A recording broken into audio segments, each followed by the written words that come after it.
Sunak is on the cusp of making history as our new Prime Minister. He will become PM after he meets the King this morning, a day of firsts for them both. And it comes as the Office for National Statistics releases food inflation figures that are frankly horrifying. Cooking oil up by 65%, pasta by 60%, tea by 46%, chips by 39%, bread by 38%. That is the scale of the task that awaits him. Not so much can he succeed, as how can millions of his fellow countrymen get through this winter?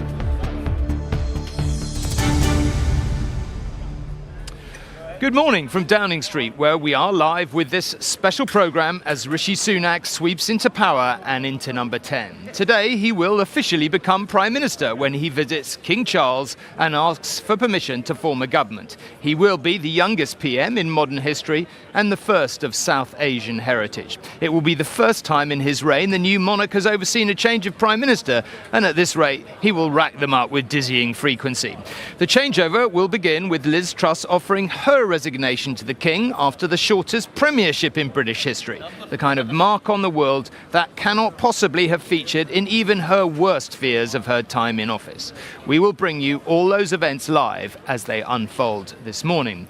Earlier, the outgoing PM chaired her final cabinet meeting, and in the next 15 minutes or so will leave Downing Street for Buckingham Palace after less than 50 days in office. Now, as you can probably see, events are going on behind me. We've already got the lectern. We expect Liz Truss fairly shortly to walk out that door and address the nation for the last time as Prime Minister before she does head off to the palace and offer her resignation to the King. We suspect we'll have one of his dear oh dears this morning after that, one would imagine. A lot of dear oh dears all over the nation. Yeah, a lot of dear oh dears perhaps. Robert, of course, is here with us. Look, obviously these are quite dramatic events today. Doesn't feel like very long since we were last here in the pouring rain to see her arrive. Long. It is 49 days. 49 days, true. But we shouldn't forget this, two human beings at the heart of, well, lots, but, two principally at the heart of this, one outgoing, one incoming with a massive challenge. What do you think? Let's start with Liz Truss. What do you think she's feeling about today? One has to feel for her a bit. It's just a hugely humiliating exit.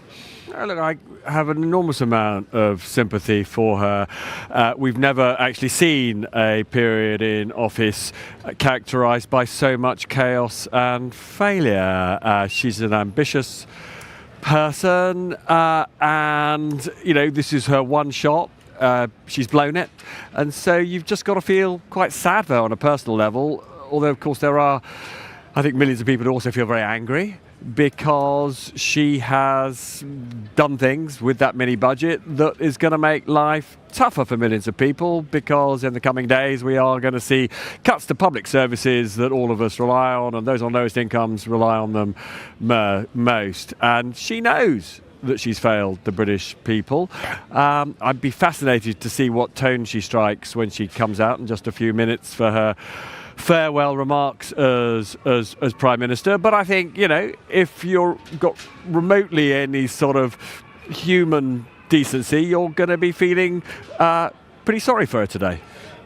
We should make the point that it's, these moments are a little bit unpredictable, and sometimes, how the nation feels as it watches this departure isn't quite how a lot of us, you think of Gordon Brown coming out with his children. We'd never really, he never was sort of willingly seen with his kids up until that point. That was a very moving moment. You think of Cameron, a bit shaken on the morning he exited after the referendum. I mean, you think of all these kind of departures sometimes that are a little bit. Margaret Thatcher, of course, shedding a tear as she departed. So, there's a degree of unpredictability about, as you say, the tone she will strike and the kind of things she might say. I mean, it'll be interesting to see whether actually more or less for the first time since all those failures on her watch, she shows some remorse. I think probably British people will feel more sympathetic if she is able to do that. I mean, look, we always say, it is a cliche, that all periods in that building there end in failure. I mean, broadly, you don't leave unless you failed. But we haven't seen failure like this, more or less ever. It is the shortest time in office, and it was a time in office, as we've discussed, that did a lot of damage.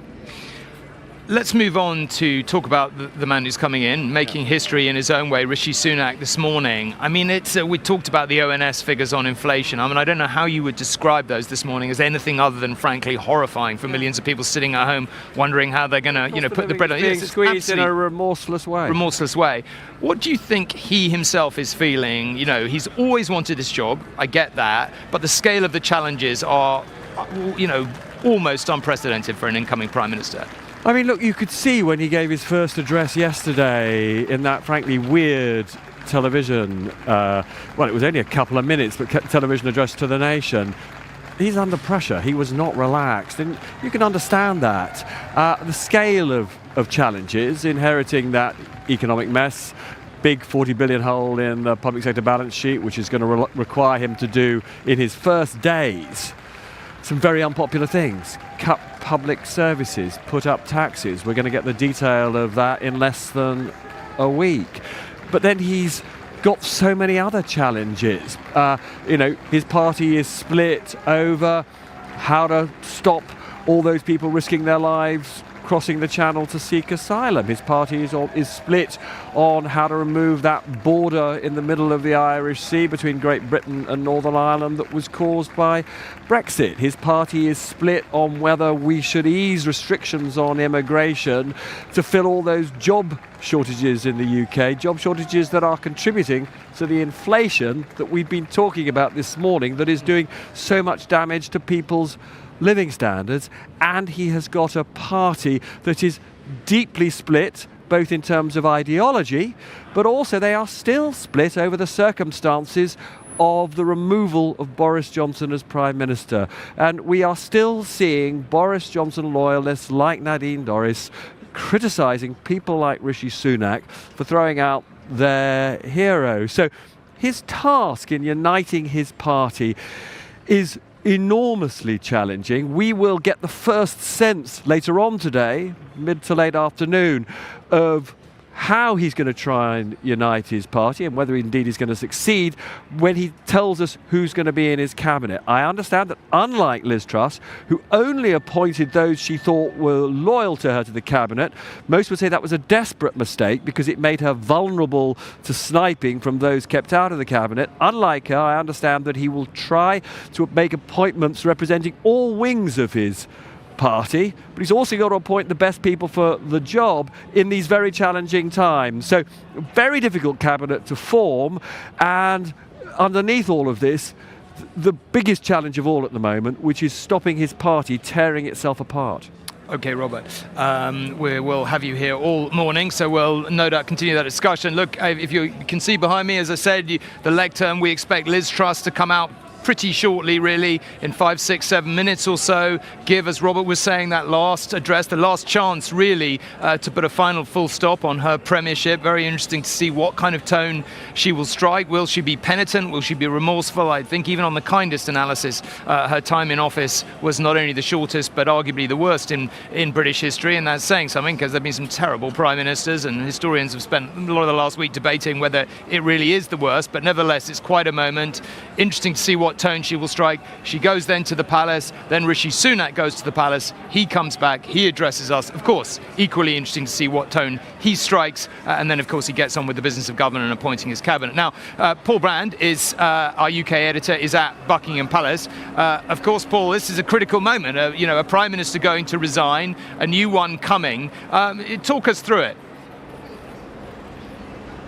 Yeah, morning, Tom. Of course, the Queen saw 15 Prime Ministers in her time, and King Charles is already on to his second. In fact, if he continues at this rate, he will get through as many as she did within about 2 years, though, of course, Rishi Sunak is hoping to serve for at least that long himself. And there will be a lot of firsts here today, a lot of interesting dynamics. The oldest monarch to assume the reign, meeting the youngest Prime Minister in 200 years. The first British Asian Prime Minister, of course, which will be, I think, a moment of note for a monarch who has made multiculturalism and a multi-faith society a core part of his mission as king. The way the choreography works here is that, as you say, Liz Truss arrives first, probably about around 10:30, hopefully not to the sound of sirens, up the Mall, round the Queen Victoria Memorial and into the gates of Buckingham Palace. She then disappears into the quadrangle and into Buckingham Palace for that final meeting with the King. Not the same sort of arduous journey that she faced last month when she flew to Balmoral to meet the Queen, which we all sort of poured over, didn't we? Those last final photographs of the late Queen Elizabeth before she passed away 2 days later. Liz Truss has only met King Charles a couple of times because obviously her premiership's been so short. Her first audience was just 2 weeks ago, and I think we can just see the King now arriving, coming up from Clarence House. We should just see him. You can see his outriders, hopefully, just ahead, coming around the Queen Victoria Memorial here. We should catch a glimpse. Here comes the King now, heading up the Mall into Buckingham Palace. He's been staying at Clarence House, into Buckingham Palace for that first meeting with the new Prime Minister after his last meeting with the outgoing Prime Minister, Liz Truss. So in he goes for that meeting, which, as I say, will take place with Liz Truss about 10:30. Probably last 15-20 minutes. That's generally the usual duration. And then we get the changing of the guard, if you like. Rishi Sunak arrives for his meeting with the King. There will be a photograph of that meeting taking place. Again, probably last 15-20 minutes. There's plenty for them to discuss, of course, before he then departs back to Downing Street to make his speech, the first Prime Minister in the reign of King Charles.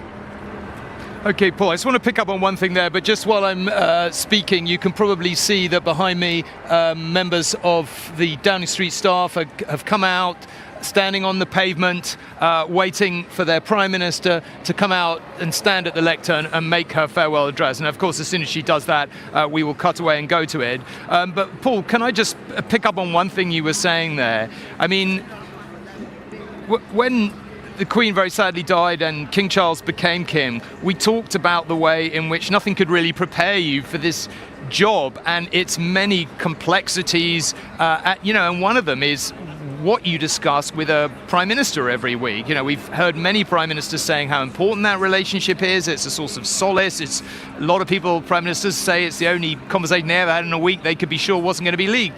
So have you got any sense of, what's in the King's mind this morning as he has those two conversations? One, maybe one of kind of solace with an outgoing Prime Minister who's really had a terrible time, and one with an incoming Prime Minister who's just got this massive challenge.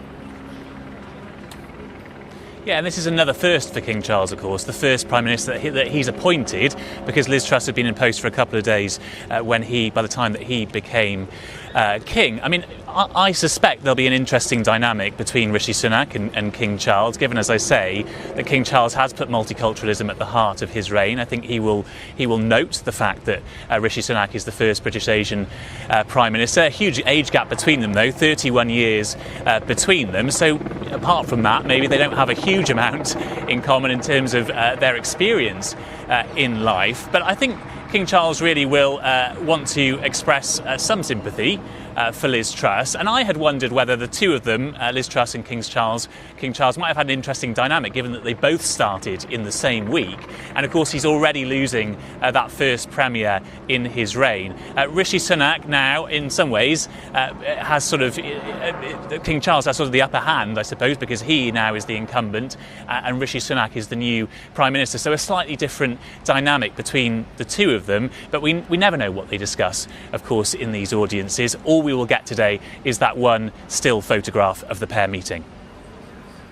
Okay, Paul, thank you very much indeed. Well, of course, as we say on these occasions, what you would give to be a fly on the wall in that first conversation. If you're wondering about the constitutional niceties of today, it is perhaps worth noting that the role of Prime Minister only evolved after the Glorious Revolution, and the word Prime Minister was initially an insult directed at those ministers who got above themselves in the House, and it evolved really to get the finance bill through the House on behalf of the King. So the original role of Prime Minister was sort of corral support for the King's finance bill, in essence, and the role develops from there. So when we talk about it being the worst in history, we really are taking in some proper duds of Prime Ministers, the Earl of Bute or Eden, whoever you want to put forward. I wanted to pick up on one thing as we wait for Liz Truss to come out that you mentioned earlier.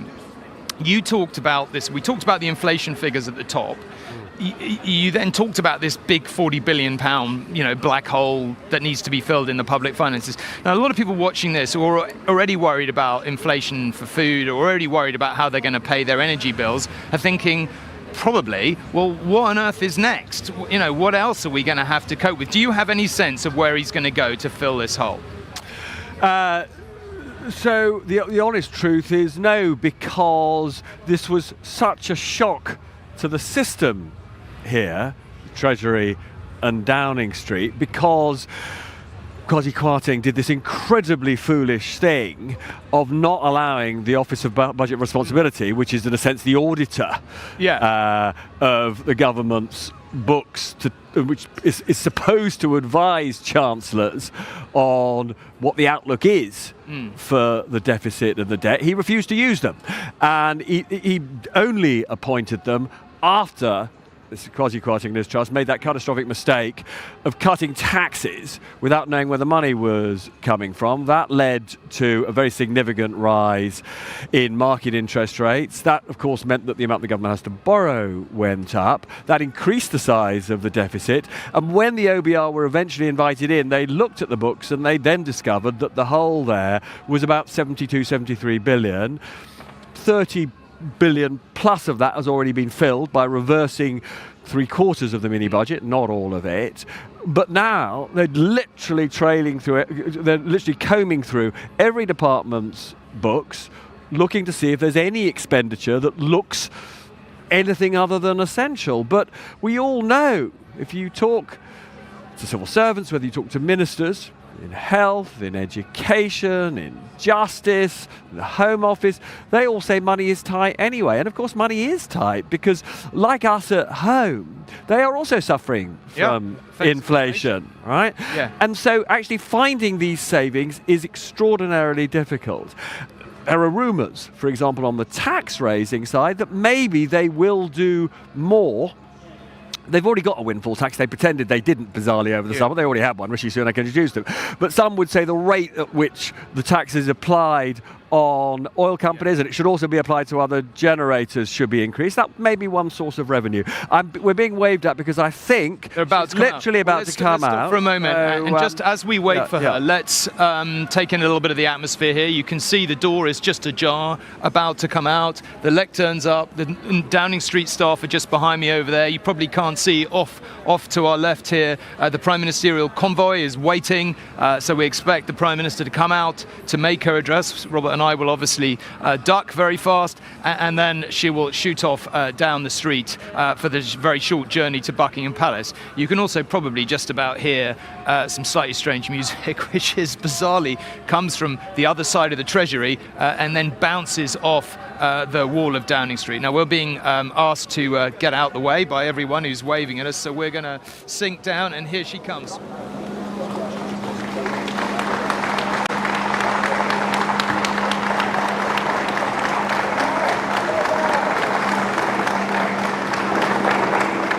It has been a huge honour to be Prime Minister of this great country, in particular to lead the nation in mourning the death of Her late Majesty the Queen after 70 years of service, and welcoming the accession of His Majesty King Charles III.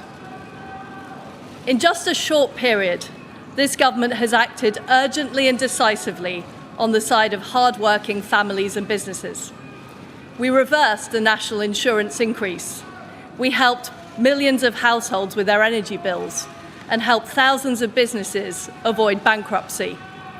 We are taking back our energy independence, so we are never again beholden to global market fluctuations or malign foreign powers.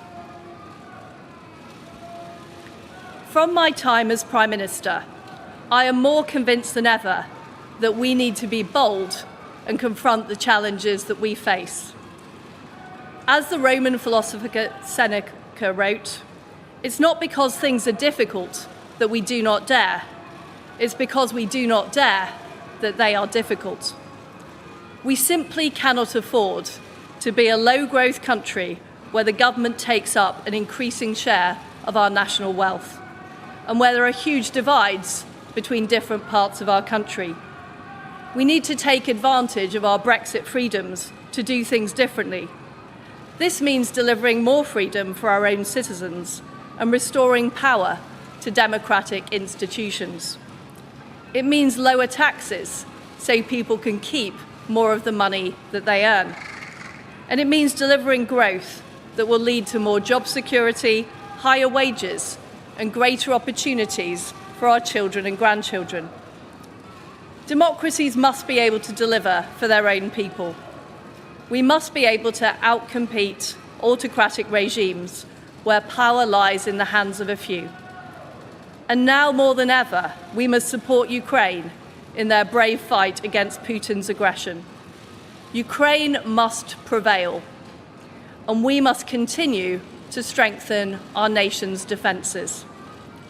That's what I have been striving to achieve, and I wish Rishi Sunak every success for the good of our country. I want to thank Hugh, Francis, Liberty, my family and friends, and all the team at Number 10 for their love, friendship and support. I also want to thank my protection team. I look forward to spending more time in my constituency and continuing to serve South West Norfolk from the backbenches.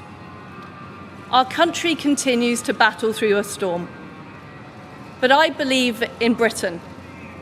I believe in the British people, and I know that brighter days lie ahead. Thank you.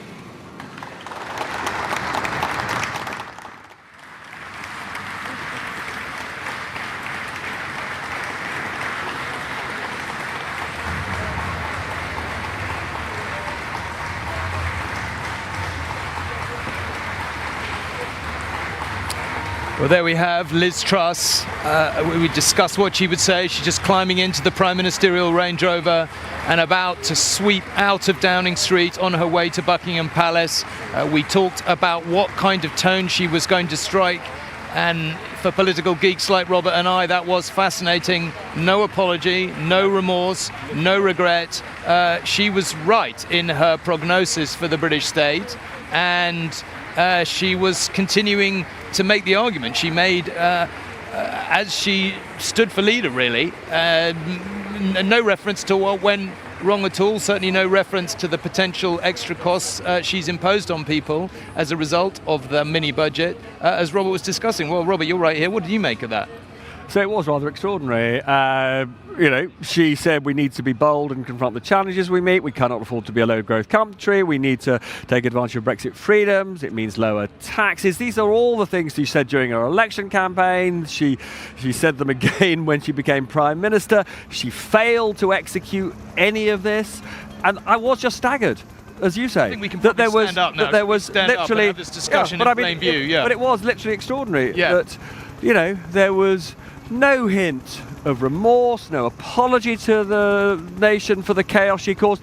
Literally on the way here, I bumped into a senior minister who said to me he'd never lived through a day like last Wednesday, 6 days ago, when you had the sacking of a Home Secretary, you had that chaos in the lobbies over the vote on fracking, where there were, scenes of ministers sort of bundling, reluctant Tory MPs to vote for a measure they didn't want to vote for. You had a chief whip saying that she felt she'd been undermined and had effectively been sacked. Well, one of the worst. Absolute chaos, wasn't It was one of the worst. Absolute chaos. This minister was saying it was the worst day since he'd ever entered Parliament. He'd been in Parliament for a long time. So you'd have thought, on today of all days, she'd have tried to sort of slightly redeem herself for the British nation and just said, look, I did make mistakes. It's a tough job. I'm sorry, but none of that. Okay, there's so much to pick up on there, but let's just follow the progress of Liz Truss. I think to me she seemed almost jaunty in that speech, which I suppose, from her side, she's not. She did her thing. She did what she said she was going to do. She made the changes she promised she would. It didn't work in the short term, but she was making, I suppose, a longer term argument. But it was certainly a surprising speech. I think we can probably agree on that. She looked I mean, who knows what's been going on inside her head. I mean, these must have been very, very difficult days. There would be for anyone. But she certainly put on a good front as she left. You think of, Theresa May beginning to show considerable emotion. Not a woman who very often showed emotion on public, but when she departed, her voice cracking and so on. None of that from Liz Truss. Actually, rather the opposite, looking pretty upbeat. But here she is. This is her final journey as Prime Minister. She goes to the palace. Paul, maybe I can pick up with you. As we said, I'm sort of doubly fascinated really now about what that conversation's going to be like with the King, having just seen the tenor of the conversation she had. Presumably she might say to him, well, look, it didn't work, but I was right on all the arguments. And here she comes now, Tom, the last appointment for Liz Truss as Prime Minister. She's speeding up the final bit of the Mall now, right round the Queen Victoria Memorial and into Buckingham Palace. She'll drive through the gates here into the quadrangle, where she'll be met by the King's principal private secretary and also his equerry. And I'm with Anna Whitelock here outside Buckingham Palace too, the royal historian. And Anna, there's a real poignancy actually to this day too. I mean, Tom was asking me there about what they'll discuss, but I suppose it's also the emotional value of this day for the King. Yeah, of course. 7 weeks ago, 7 short but oh so long weeks ago, we were observing the choreography of planes taking off through the fog, taking Boris Johnson first of all to Balmoral, of course, for his resignation, and then the plane carrying Liz Truss to Balmoral for the final act really of the Queen appointing Liz Truss. So I think there's a very unique bond between the King and Liz Truss. Yes, it's just been 7 weeks, but of course Liz Truss was the last appointment of the Queen. Those pictures, the last pictures we saw of the Queen, and so there is that bond between them, I think, which is particularly poignant. And today, I mean, so much has changed. The King is now installed here in London. Today he's at Buckingham Palace, the working heart of the palace, the headquarters, and we'll be talking to Liz Truss. Famously, he muttered, "Dear oh dear," an audience just the other day. And she's just stepping out of the car now, okay, we can... ready to go into Buckingham Palace. This is the last glimpse that we will catch of her actually as Prime Minister, because of course the King is about to accept her resignation. She's just greeting people outside Buckingham Palace in the quadrangle there. That will be the King's principal private secretary and also his equerry. Right, she's gone into Buckingham Palace now, and we don't know, do we, exactly what they discuss, but do you have any hint of what the King might say to her, because she's had a very torrid time? Yeah, I mean, I think he will show some sympathy for what she's had to face. Rishi Sunak yesterday paid tribute to her dignity through these days of what some people would say, she brought upon herself. But still, as a human, I think the King will reach out to her and express sorrow that her time ended so swiftly. I think she'll be joined by her husband, who normally comes in at the end of that audience for a final farewell. I think it will be very short. I don't imagine they have very much to say to each other.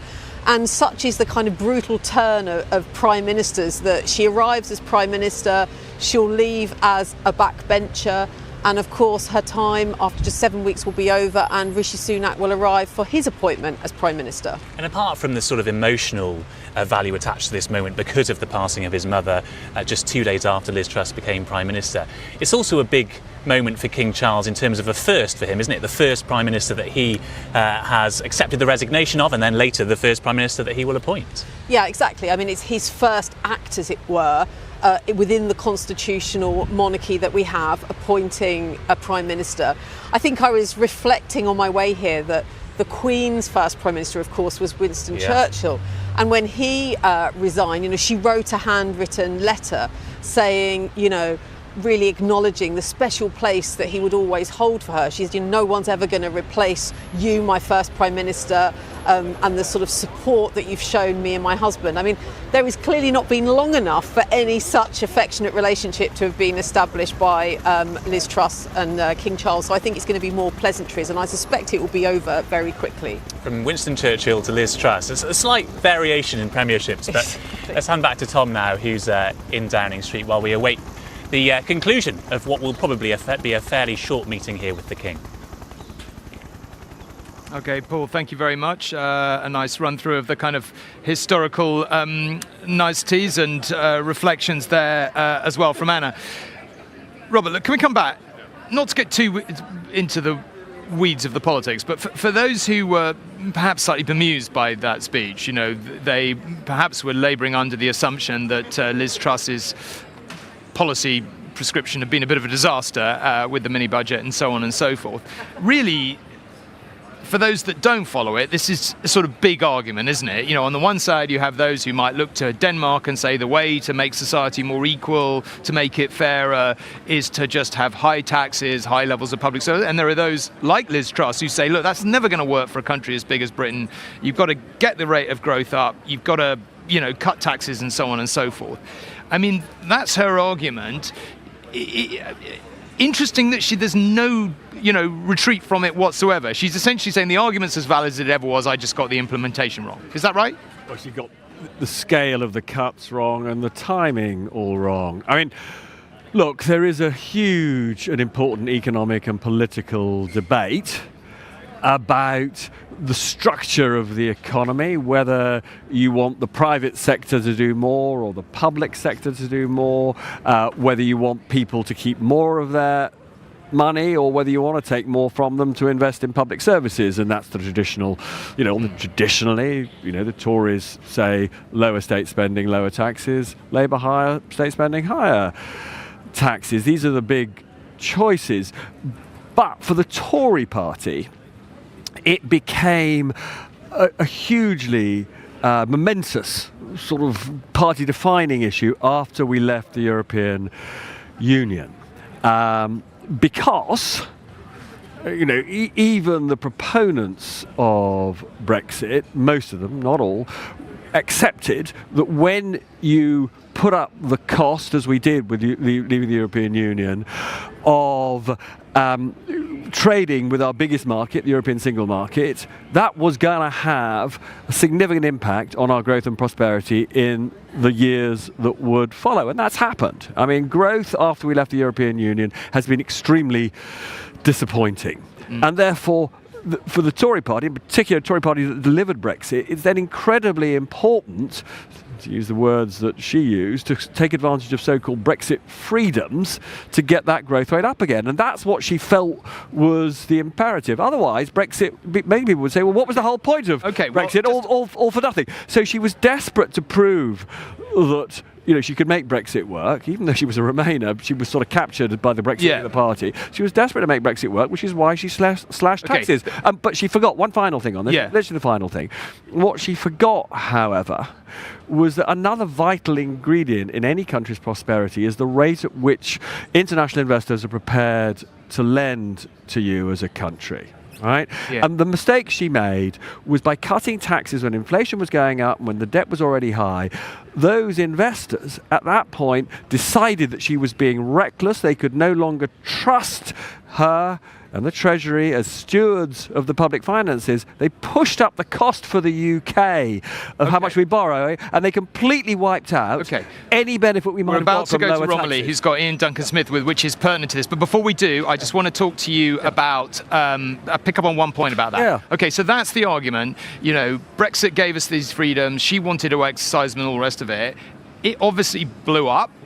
You know, was in the short term a disaster at least, and she would argue that, you know, she was beaten perhaps by the Treasury orthodoxy and whatever, but I think everyone would accept it didn't work. So where does that leave Rishi Sunak? He was always pro-Brexit. Where does that leave that argument as he walks in here? So look, here's a paradox. He would say that he's also somebody who believes in lower taxes, but he knows he's not going to be able to deliver significant reductions in taxes for years, unless he's prepared to abandon people on lower incomes by cutting benefits, essentially reducing resources of the health service and cutting spending on schools. But that is not, it is both not politically possible. There are too many members even of his own party who don't want to abandon people on lower incomes. It is also, you know, many of the things that he would want to do in that sense if he were that kind of slash and burn low tax Tory would also have incredibly damaging repercussions for prosperity anyway. Yeah. So he knows that until you can get the growth rate up, he cannot cut taxes, and the work, it'll take years. Okay. Let's put Romilly, as I said, is in the House of Parliament with the former Tory leader, Sir Duncan Smith. Romilly, over to you.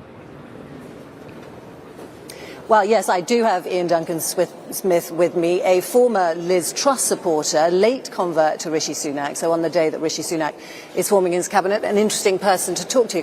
But Mr Duncan Smith, first of all, you were a strong supporter of Liz Truss over the summer. First of all, I'd like to ask what you thought of her speech there on the steps of Downing Street. I think it was very straightforward, functional. There wasn't any emotion, which in a way I'm quite pleased about, because she was very straight about it. She did, I think, mention defence specifically. I think that would be the only area that she really dwelt on. And I'm sorry that it has all ended as it has for her. There was a flurry at the time, but I think quite a lot of this was down to historic problems as well. But anyway, it's over, and it's right that Rishi should now be the Prime Minister, and I'm quite happy for that to happen. No regrets, no remorse, no apology? Were you not surprised that she didn't say sorry for the mistake she made? Well, I think it's very important that she sets out what she believes she had done, and she's gone. I think it's best to be functional than anything else in these things, dwelling on things. The judgments of everybody else has been made. I don't think what she says today will have changed that at all. What about your judgment? Do you regret your support for her? No, I don't. She's right, by the way, and Rishi Sunak made it very clear. He was very much saying we need to get growth. The problems came about the way that it was done. Without a package that included supply-side reforms and also the OBR at the time, so that we can get a balance. We didn't have a balance at the time of the statement, and that came at a time when the Bank of England itself was unloading about £80 billion worth of gilts onto the market, thus making it even more volatile. So there was a little lack of significant coordination between the bank and 11 Downing Street, and I think that's where the real problem arose. And then subsequently people were already shorting on the pound. But if you look around the rest of Europe, Germany is now in serious trouble right now. France is looking at President Macron in dodgy circumstances. And Holland has got a worse inflation rate than we have. So it's a global problem we're facing. It wasn't just the UK who's under trouble. So. But they were the wrong policies at the... Well, they weren't the wrong policies. What was the wrong time for those policies? Exactly. It's about timing. It's about the way you present things. And it's about giving people a balance so they understand there is another side to this, which is how you're going to find the money, rather than just the existence of the tax cuts. And I think that was where the balance went wrong. And what about Mr Sunak now? You've been critical of his economic approach in the past, saying that his policies were pushing up inflation. Are you worried about a return to what you might see as Treasury orthodoxy? Well, actually, we were looking at the Treasury and the bank linked together at the time when I made comments, and I said that the bank acted too late on inflation, and I'm not alone. I was on an interview on Sunday with Mervyn King, the ex-governor, and he was excoriating about central bank governors, which included ours, because inflation was allowed to take hold before interest rates went up too late. And the other thing is, the Bank of England also started more quantitative easing a year and a half ago, which is exactly the worst thing you can do when inflation is moving forward. So it's ironic, really, but it's a combination, and the Treasury backed them up on that, and that's really more a case of functionality within the Treasury and bad leadership in the bank. And what do you want to see Mr Sunak do? Well, Mr Sunak has made it very clear what he wants to do. He's got to get the economy stable. I've always believed that's exactly the right thing to do. And then what he's got to do is to make sure that we don't go into a deep recession. There's a big problem. The PMI index, which is the purchasers and managers in industry, that's an indication of where we're going. And right now they're showing that Europe is heading very hard into a recession, and we're a bit behind them, but not by much. And therefore we don't have a huge amount of scope for massive tax rises, or for that matter deep cuts, because we'll drive us further into deeper recession. So it's a very difficult balance, but he's very clear we need to get the balance right, and very soon we need to start moving it back into growth again, because without that the poorest in society will suffer the most. Lost jobs, unable to pay their mortgages, often family breakdown following as a result. All these things are to be avoided. So it's a very delicate line that the Chancellor and the Prime Minister will tread, but I've talked to Rishi Sunak and he absolutely gets it in my book. And I know one of the things that you were worried about during Liz Truss's premiership was the idea that benefits might not be uprated in line with inflation. There are going to have to be significant departmental cuts there, aren't there? There are, but we need to get the balance right. This is important. Now, benefits have not risen in line with inflation for some considerable time, and even the last rise, which was meant to be in line with inflation, inflation had already risen, so they're already 3.5 to 4 points behind what inflation is at the moment. So that means if you then don't do the same again this time round, it'll be significantly worse. And bear in mind that this is a group that has the least flexibility, so there's a better way to do this. What you need to do is to look very carefully at the vast numbers that have gone on to sickness benefits since the COVID outbreak. Now, this is an area we need to look at again. Many of them want to work, but they're limited in work to 16 hours. Change that. Make sure you give an opportunity for them all to go to work, taper it away under UC, make it flexible, help them get the support that's needed. Most of them have got mental health problems. Help them cure those and get into work. Doing that's a health treatment as well as a work treatment will save far more money doing that than it will do by putting some base flat number of, in terms of inflation on the benefits. Much more proactive, much better, and saves more money. And I want to talk to you about cabinet choices too. We're expecting cabinet decisions today. Would you expect, for example, Jeremy Hunt to stay in place as Chancellor? I would think of all the cabinet posts, that's the one you would say the high probability that Jeremy will be there, because he's only gone in and he's also going in very much to deliver what I would think in some terms would be the new Prime Minister's agenda. They'll obviously discuss, there'll be modifications. But yes, I would have thought so, but I'm not great at forecasting these things. I've given up forecasting generally as a rule. As many others should say, some of the economic forecasters should do as well. But the rest, I think, will be down to him. What I do think, and when I've talked to him more recently, he was very clear. He wants to get people who can do the job, number one. In other words, people who've got the talent.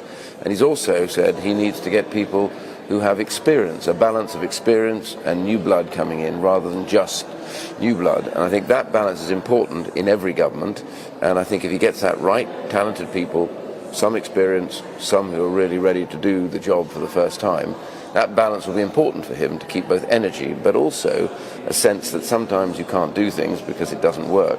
That is exactly what he needs, and I suspect and believe that's exactly where he'll go. And what about reaching out across the party? Would you expect jobs for Penny Mordaunt, maybe even Boris Johnson?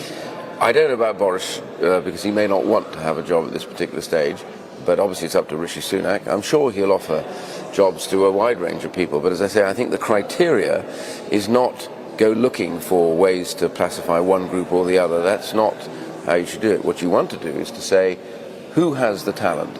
Who has the skill to do this job? Who will drive that difficult agenda through? That's how you make your pick. Yes, you want to get the balance across the party. The party is now pretty united in wanting him to succeed, and he'll only succeed if he has the right people there. And I think that's exactly how he will do it. He wants talent rather than just tokenism. Ian Duncan-Smith, thank you very much. People in cabinet who can do the job, that sounds like a pretty good recipe. Tom. Romilly, yes, indeed. Well, let's put some of that to Robert. I don't know how much you heard of Ian Duncan-Smith's point there, but he was talking about the difficulty of walking this economic tightrope, basically, which you were referring to. But as we came on air, I referenced these Office of National Statistics today. Let's just pick two, bread, the inflation on the price of bread up 40%, on pasta up 60%. Now, if you're sitting at home worrying about feeding your family next week, these are shocking, horrifying figures. What, in essence, do you think he does keep Jeremy Hunt as Chancellor, and what do you think they do? What's the course they need to pilot or are likely to pilot, in your view, to get us through this next year? So yes, I do think he'll keep Jeremy Hunt as Chancellor, and what that confirms, if I am correct, is that we are going to see a very significant belt tightening budget on Monday, what they call the medium-term fiscal plan, public spending cuts, tax rises. I talked about one set of possible tax rises, more taxes taken from oil and gas companies, also extended probably to wind farm generators are also getting significant windfalls from the surge in the price that we all pay, more from nuclear power generators and the rest. I also think there will be, this is a sort of slightly arcane sort of bit of tax policy, but he's putting up the rate of corporation tax. It's already happened. We know it's happening, or rather, it'll happen from April. Excuse me. Sorry, it's going to happen in April. Previously, when he announced he was going to do that, he was also simultaneously going to cut the take from banks, so that the increase in, or the special tax rate for banks, so that the tax from banks didn't rise. At that time, he thought too much. I think actually there will be more money taken from banks. I don't think he'll do that. So I think there's another chunk of money to be taken. Let's face it, from focus on that. Banks. I mean, they may not be popular in the city, but you're not going to find too many people, sitting at home who are going to object to that. That's easy tax rises from their point of view. Both of these are politically easier tax rises to do, but they are also tax rises that Liz Truss said she wouldn't do, right? Because she would argue the impact on growth. Because she is just a very ideological person when it comes to any kind of tax rise. I mean, one of the things I would like to say, however, because we are focusing on quite a lot of bad news, there have been two pieces of comparatively better news. So the gas price has been falling very sharply over the last couple of weeks, right? Because Europe as a whole has taken steps to increase how much gas it's been storing, particularly in Germany. We don't have any gas storage, so we haven't been able to do that. But in the rest of Europe, demand for gas has slightly leveled off because they've got so much in storage, and there are forecasts of a relatively mild winter. So actually, the amount that the government will have to shell out to keep our bills at that average of 2,500, and also doing the same for businesses for 6 months, that bill may be rather less than people feared it would be. Equally, after that, when there's going to be targeted help, that may be less expensive than analysts originally thought. And then just that other point, as soon as Rishi Sunak, it was clear that he was going to become Prime Minister, and as soon as spendthrift Boris Johnson was clear he was not going to be Prime Minister, investors at that point did start to lend to the UK at a significantly lower rate of interest. That's good news for the government's public finances. It's also good news for us, because it means the interest rate we pay won't be, it's still going up, but it's not going to go up as high as it would have. So yes, there's a lot of bad news, but I think it is also important to give the counterweight, which is some things are going in a less scary direction. I know we don't like to predict things because we're often wrong, but two things. One, if you're sitting at home and you're thinking, right, I know I've got some energy support until April or whenever it is, but it's been taken away after then, people are going to be saying, okay, is it going to go on or is it not? So what's your best guess? And you're a guy who's seen a few economic crises and, a well-known economist. What do you think is going to happen next year? I mean, is a recession inevitable? Do you think there's a danger it's deep? Talk us through. We're already in recession. There's no, I mean, obviously we're not officially in recession, but if you just look at the data, it's quite clear that the economy is shrinking. I don't think it's shrinking incredibly rapidly, but it is shrinking. More importantly, actually, let's be absolutely clear, recessions are, a technical term for when the economy as a whole is not growing. But what matters to all of us is what's happening to our take-home pay and our living standards. And for months now, for people, it's felt like a very bad recession because the cost of living has been squeezing their living standards. And that's the most important thing. And that will go on for somewhat longer. Now, Liz Truss, I mean, I talked to Sajid Javid about this yesterday. He talked about the unforced errors she made. She has made the economic problems for the UK worse than they would otherwise have to be. But when we hear ministers say there is a global problem, they are correct. Okay, some of that global problem stems from those events, appalling Putin invasion of Ukraine, cutting off energy supplies. There's also been a post-Brexit blow to what's known as supply chains, harder to transport stuff. We've also had labour shortages. Some of that's to do with COVID, people not going back to work. It's a whole combination of factors, some of them out of the government's control, which is driving up prices and also slowing down economic growth. The big question, outside of what Rishi Sunak and I think Jeremy Hunt will be doing on Monday, work they're doing over the next few days, is what happens to the US economy. Okay, the US approach to its inflation problem drives, frankly, the whole world still. I mean, China incredibly important, America incredibly important, two biggest economies. Okay. China slowing down. The important point I was about to make is there is some sense right now that we can see the peak of interest rates in America. If we can see the peak of interest rates in America, that's good news not only for America, but good news for us, because it means our interest rates will also possibly not go quite as high as they could do, and therefore the shock to our prosperity may not be quite as great as we feared. Okay, I want to pick up on one thing, but just before we do that, if you are by some chance joining us and haven't been watching us all day, Robert and I are standing here in Downing Street. We have just seen the former Prime Minister Liz Truss come out, give a somewhat jaunty, certainly not in any way apologetic speech, and then disappear into her Range Rover and Prime Ministerial Range Rover for the last time to make the drive down the Mall to Buckingham Palace. We saw her go in where she was offering her resignation to the King. Now, by my note, that conversation seems to have gone on a bit longer than we thought it might. And it's, of course, we're journalists. We're irretrievably intrigued as to what they might be discussing. The King was, of course, heard the other day saying in the midst of all the chaos as Liz Truss arrived, "Dear, oh dear," under his breath. Now, maybe he says "dear, oh dear" a lot, but certainly it was picked up on as an indication that he was offering her some solace, really, at things really not going to plan, I think it's fair to say. So, lots of people would say the King is very empathetic at moments like this. So interesting to note what he will have been saying to her as she bows out after a very short period of time. Now, far away from the palaces of Westminster and indeed Buckingham Palace, people continue to feel the pinch, with latest figures showing a sharp increase in food costs, as Robert and I have just been saying. The ONS reported pasta prices rose by 60% in the year to September, and the cost of tea went up by 50% in the same period. Now, the strain on people's everyday bills is real, and it's unavoidable for many up and down the country. Ellie Pitt is in Birmingham speaking to many of those feeling the squeeze. Ellie, what do people want from the new PM? Tom, people want reassurance and stability. They want to know that the new Prime Minister has got their best interests when it comes to their finances and bills. One of those people is Virgil. He runs Myers Cafe here in Northfield Market in Birmingham.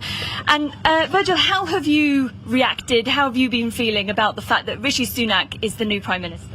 It was for us. We are a fan of Rishi Sunak. Yeah, let's not forget what he did for us, for all this country during the years of pandemic when nobody knew what's going to happen or how it's going to be. For us personally as a business, just kept us alive. So if I would have the chance to vote for him, I would have done it with my eyes closed, and got all the hopes within him. I know he's going to find a way and resources to help not only us as a business, but as a household.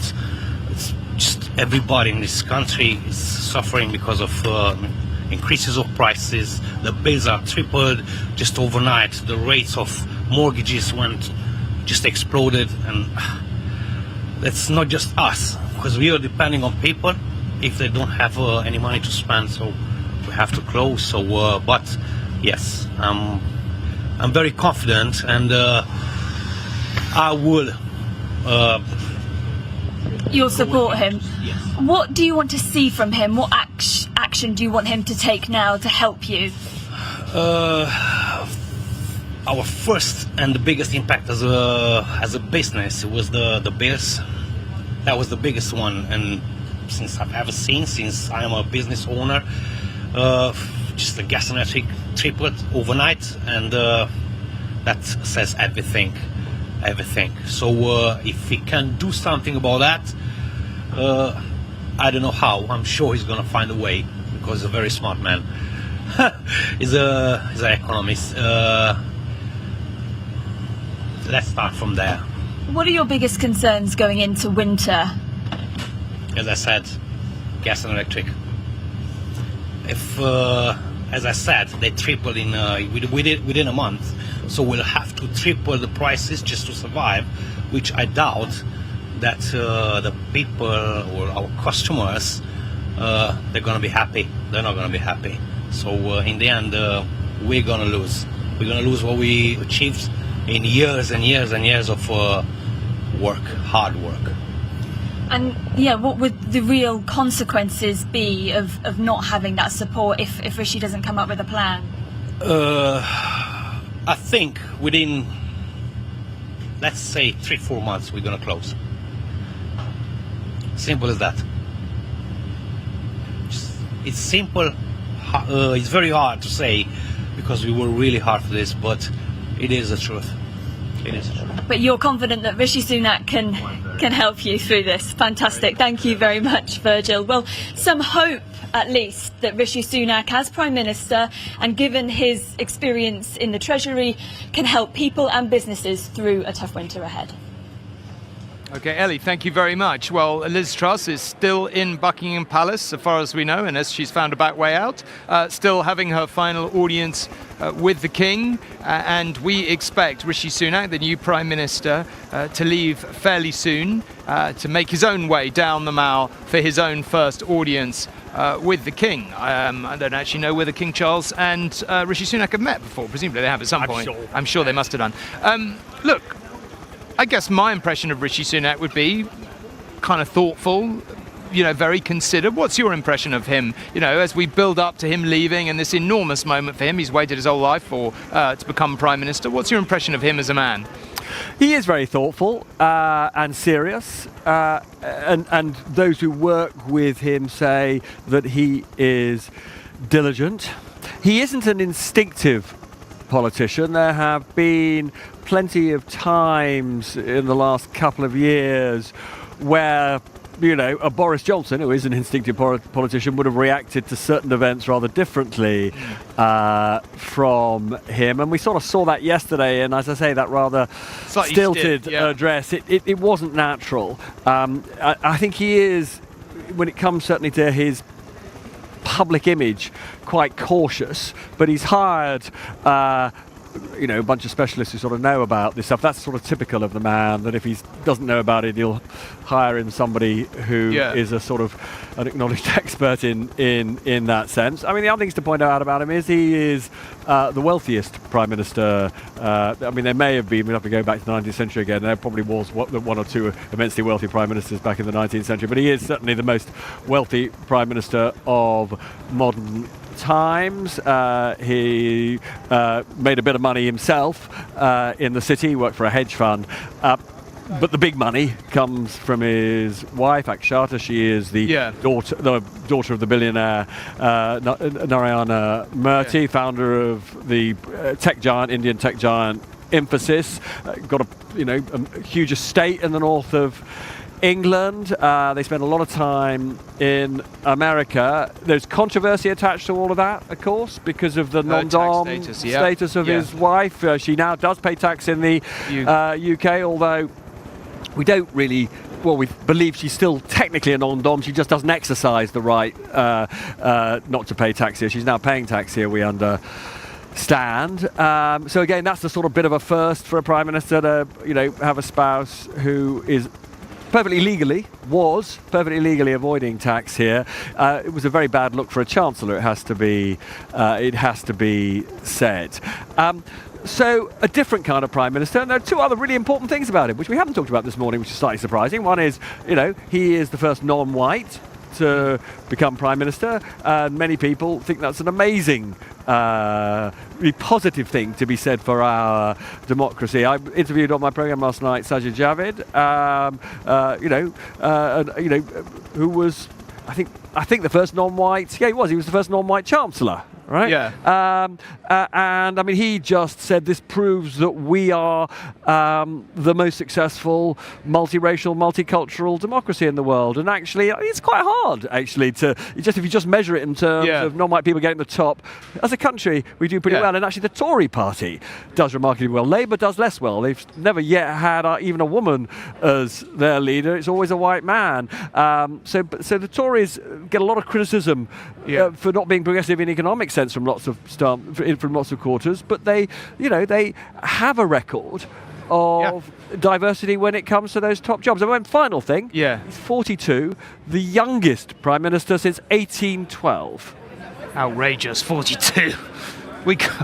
Robert and I do not support 42-year-olds achieving high office. I just want to say that if you're watching from inside ITN. I'm less anti-young people. Yeah, I was just. We'll come back to it later, but it reminds me. Do you remember that advert when Gordon Brown took the job, and they did that advert that they were going to run in the election that never happened, not Flash, just Gordon, and they kind of made a virtue of the fact that Gordon was a bit stiff, but he had a big economic brain. Feels a little bit similar. The transition to Rishi Sunak. Now I'm joined by Conservative MP George Eustice from Westminster. George, thanks very much for joining us. I was going to say this lunchtime. We're not quite at lunchtime yet. Waiting, obviously, for Rishi Sunak to be invited to become Prime Minister. The Liz Truss's audience with the King taking longer than we thought. What are your reflections this morning? Well, look, I'm very pleased, with the outcome. We have been through a rather, extraordinary episode, and that's caused a lot of concern, I know, in the country and indeed in the Conservative Party. But the good thing is the party, acted expeditiously, I think, to put the right person in place as Prime Minister. It's a very difficult job to do, and he's doing it at very difficult times. But I think Rishi Sunak has got good judgment and the right kind of temperament to be able to chart a course through, these difficult times that we're in. I think can we just talk about, I'd love to talk about Rishi Sunak in a moment, but can we just talk about Liz Truss and her speech just now first? I think a polite way of describing the last 50 days would be chaotic. Some people might reach for shambolic. No apology from Liz Truss, no remorse, just saying basically she was right on the argument and that was that. Do you think she might have misjudged the tone a bit? Well, look, I think clearly for her on a personal level, look, this is a difficult day. She wouldn't have gone into this expecting to be the shortest ever kind of serving, Prime Minister, and she wouldn't have expected what she did to have, led to the sequence of events that eventually occurred. And, so it's a difficult day for her. And all I would say is, all the time that I've known Liz Truss, and, we've agreed on some things, not agreed on other things, but throughout she's had quite a strong set of ideological, convictions around, low tax, low regulation. She tried to put that in place, but in the event things turned out to be a bit more complicated than she thought in order the timing and the sequencing of all that, and so it hasn't ended well for her. And she has the best wishes, I think, of the Conservative Party and her parliamentary colleagues after what's been quite a bruising period for her in that top job. George, you've been around for a bit. Don't mean that in any other way other than say you're quite experienced. You've seen a few governments come and go. You've seen a few leaders come and go.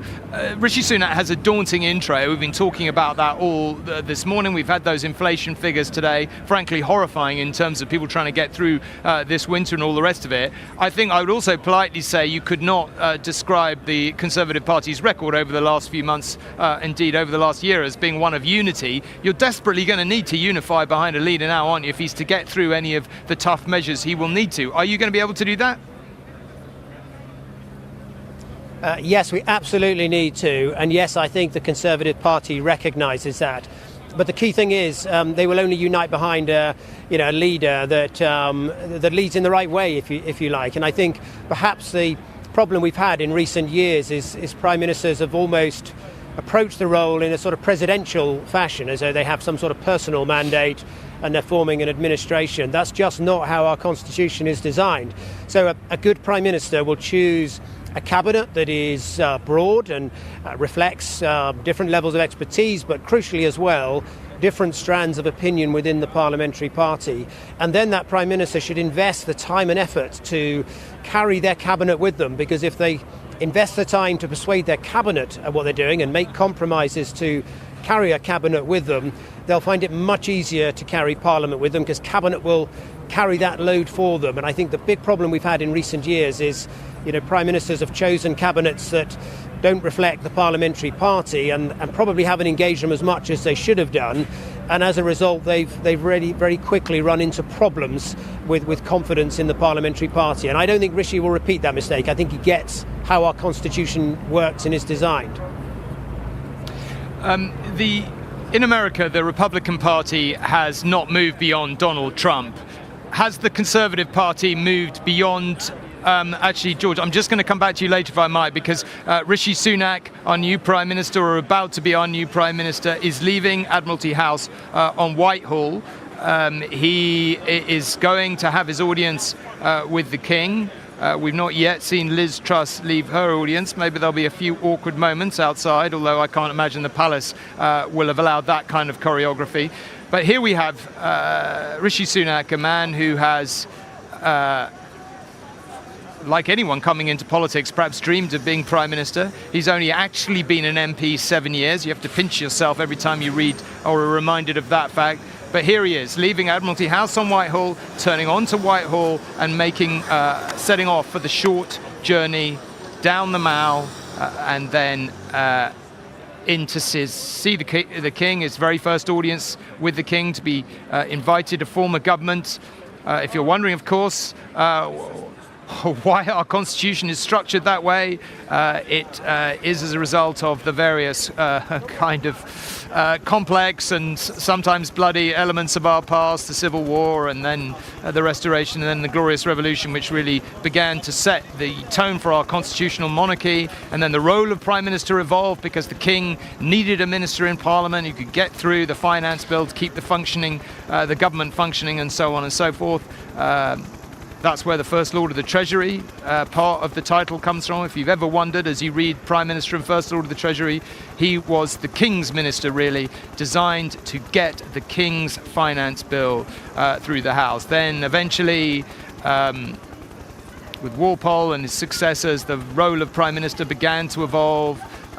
Initially he was simply invited by the King, at that stage not as a result directly of an election. Much later, the idea of having a Prime Minister who won an election and being invited to form a government became the convention, the norm, if you like. But still, the King does retain enormous powers in theory to convene a government and ask someone to form an administration. And there have been moments where, certainly when there's controversy, when it's not clear who would have a majority, just think back to the coalition and all the rest of it. Paul, can I just go to you? Our UK editor, Paul Brand, is outside Buckingham Palace. Paul, here we are. This is the big moment. Liz Truss presumably on the way out and Rishi Sunak on the way in. Yeah, Tom, I can just see the outriders, the police outriders coming up the Mall now. So, yeah, I can see Rishi Sunak's car now just approaching. We've already seen Liz Truss depart in a similar vehicle. She was in there for about half an hour, and we're told that the King was graciously pleased to accept her resignation, the shortest tenure as Prime Minister in history. Here we are now, though, with the new Prime Minister, as he will be in a few moments' time, heading into Buckingham Palace, round that Queen Victoria Memorial and in to see King Charles. And I just want to bring in Anna Whitelock again here now, royal historian. What will actually happen inside? We never get to witness it and we won't get to film it. We'll get a photograph of it. But what actually happens in this moment with the King? Well, we'll certainly speculate what they might say to each other, but ceremonially what takes place is what's known as the kissing of hands, and that's how it will be recorded afterwards. In the Gazette, the court circular will announce that there was a kissing of hands and Rishi Sunak was appointed Prime Minister. In fact, there is very likely not a kissing of hands that goes on, but rather a handshake and a bow. And it's that which will confirm and officially appoint Rishi Sunak as Prime Minister. And Rishi Sunak will be pulling into the quadrangle now. Liz Truss, as I say, was in there for about half an hour. We wonder if she got delayed by the change in the guard, which was actually taking place before us. The usual spectacle. Lots of tourists out here today. A few extra, I think, because they know that this is a particularly momentous day. And as Rishi Sunak heads into the courtyard now and will be greeted again by the King's principal private secretary and his equerry, we wonder, don't we, what they'll talk about and whether they'll have something in common here, actually, because Rishi Sunak, the first British Asian Prime Minister, and multiculturalism, something that the King, and as Prince of Wales, has championed for a long time. Absolutely, a multi-faith, multi-ethnic interest and genuine interest on the part of then Prince Charles, now King Charles. He founded the British Asian Trust in 2007, and actually just after the pandemic, when Rishi Sunak was Chancellor, together they went to an event to thank British Asian businesses for the work, supporting communities during the pandemic. Charles. So this won't be the first meeting. He's on his way in there now. Yeah, I mean, they've met there, and interestingly, they would have also met at COP26, the Environment Summit, again when Rishi Sunak was Chancellor. At that point, he talked about a future net zero economy. I'm sure perhaps the environment might be touched upon here, and one wonders whether the pressures now of the economic climate will mean that Rishi Sunak may have to pull back on some of those commitments, and certainly King Charles perhaps privately will express his concern and his anxieties about that. And King Charles will have all sorts of things to talk to the Prime Minister about. As you say, one thing is net zero. That's something that Rishi Sunak has expressed some scepticism about when he was Chancellor. He was worried more about the figures, allegedly, than he was necessarily about reducing our carbon emissions. And of course, also we're heading into this cost of living crisis, which is going to impact on a lot of young people, and that will also be a concern of the King. Absolutely. The Prince's Trust, of course, very close to King Charles. It's his heart. He set that up as a prince. It's changed the lives of many, many young people, and I think he will be very aware of the particular financial pressures on young people. We know, in fact, that as word comes out about the planning for the coronation, the King is very aware of the times that people are living in, the particular financial pressures, the hard winter that people are going to go through, and so therefore setting the tone of the coronation in the spring in that context is a particular concern for him.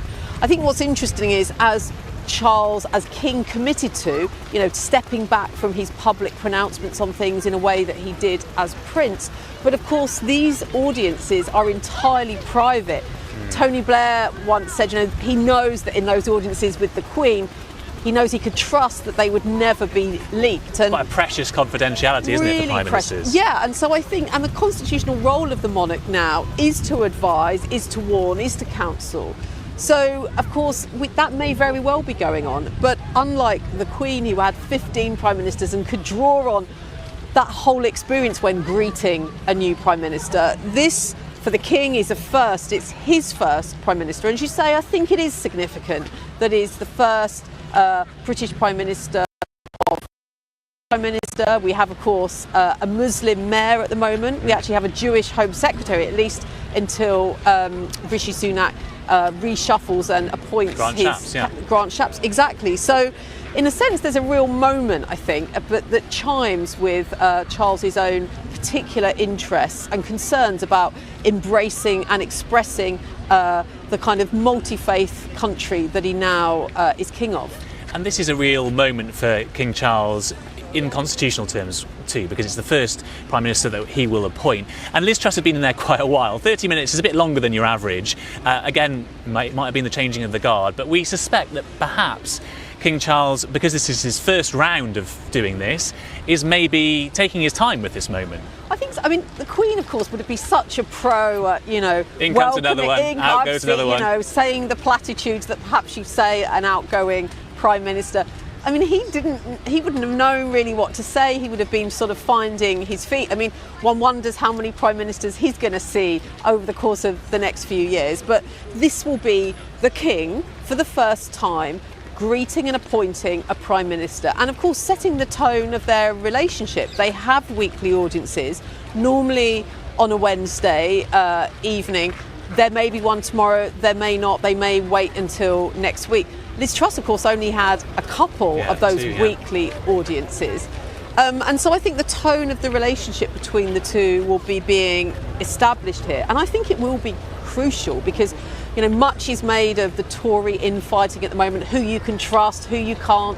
The politics has been defined by all kinds of cabinet leaks. And this is the one opportunity that Rishi Sunak can express his hopes, his fears, things that are really perhaps going to keep him up at night, and know that he has hopefully a sympathetic and supportive ear, and first and foremost a confidential one. But he's also the first Prime Minister for a long time who hasn't been able to draw on that 70 years of experience that the Queen brought to the role. So in a way they're two rookies together finding their way through all of this. Again, I mean, it was the same for Liz Truss with King Charles, but now again a new Prime Minister, a young Prime Minister, both of them trying to find their way through. I think so, yeah. I mean, it will be. I mean, of course there's a significant age gap between the two of them. Rishi Sunak just 42, I believe. 31 years between them. Exactly. And of course, although Charles is new to being monarch, He has had a wealth of experience as prince. Of course, he was the longest Prince of Wales, and he has done a lot of work working with deprived communities, with multi-ethnic, multi-faith communities, and also with young people. And so actually I think he will bring a kind of experience to bear in these conversations he's going to have with Rishi Sunak. I mean, it's also, of course, worth pointing out that it's rumoured that Rishi Sunak is richer than the king. You know, this is a meeting of two men in a privileged position, but Charles has got a track record in working with these deprived groups, and I think he will definitely want to make sure that the concerns of the cost of living crisis and how they're going to impact on those groups will be very much front and centre of Rishi Sunak's agenda and very much in his in tray. Yeah, and of course that plays into so many decisions ahead of the next budget next week. You know, does he uprate benefits, for example, at the rate of inflation? Plenty for King Charles to ask him about, though of course not to interfere in. That's not a king's prerogative. Tom.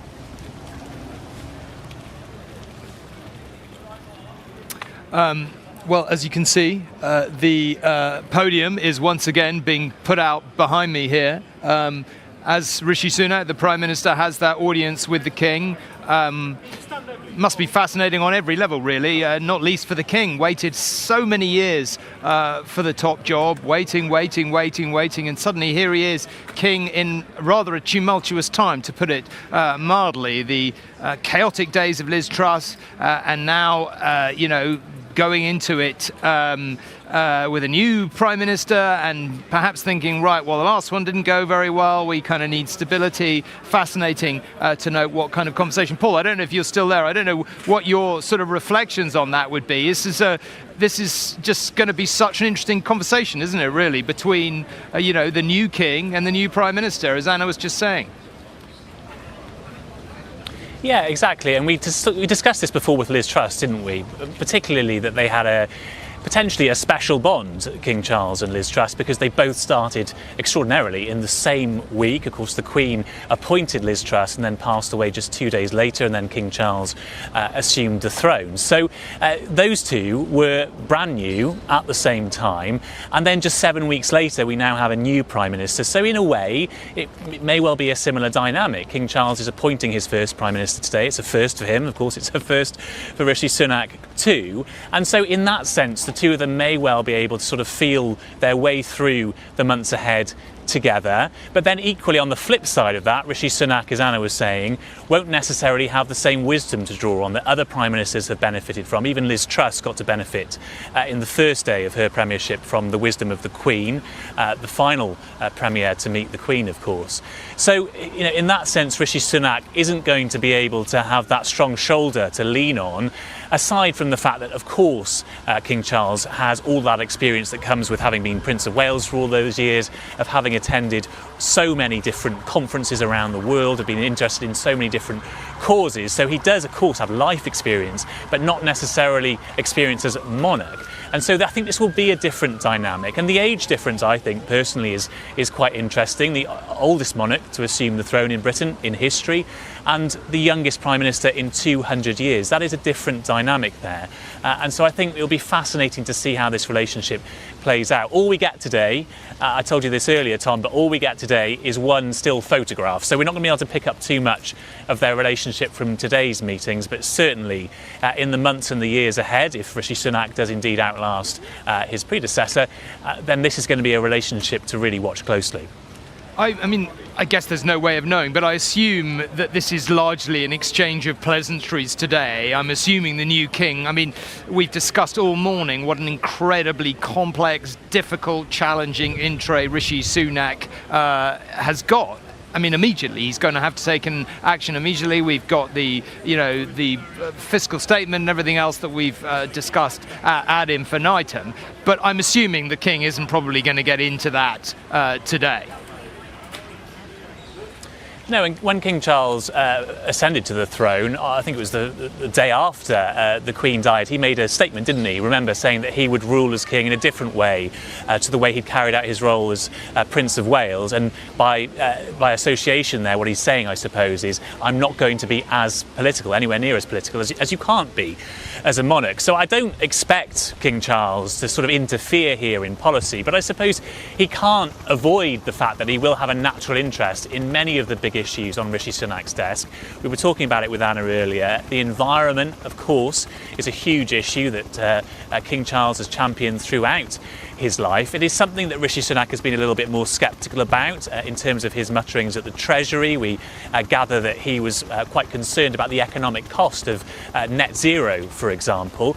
And then also you've got things like uprating benefits, providing opportunities for the young if we are indeed going to head into a protracted period of recession. These are things I think that King Charles will be interested to ask Rishi Sunak about, even if he's not there to interfere and to tell Rishi Sunak how he should go about tackling some of these mammoth issues that are on the new Prime Minister's desk. I do think it will be an exchange of pleasantries, by the way, Tom, just to pick up on your earlier point, but not just that, because Liz Truss was in there for half an hour, so it can't have just been a hello or another dear oh dear or whatever. I think they must have sat down and had a substantive conversation.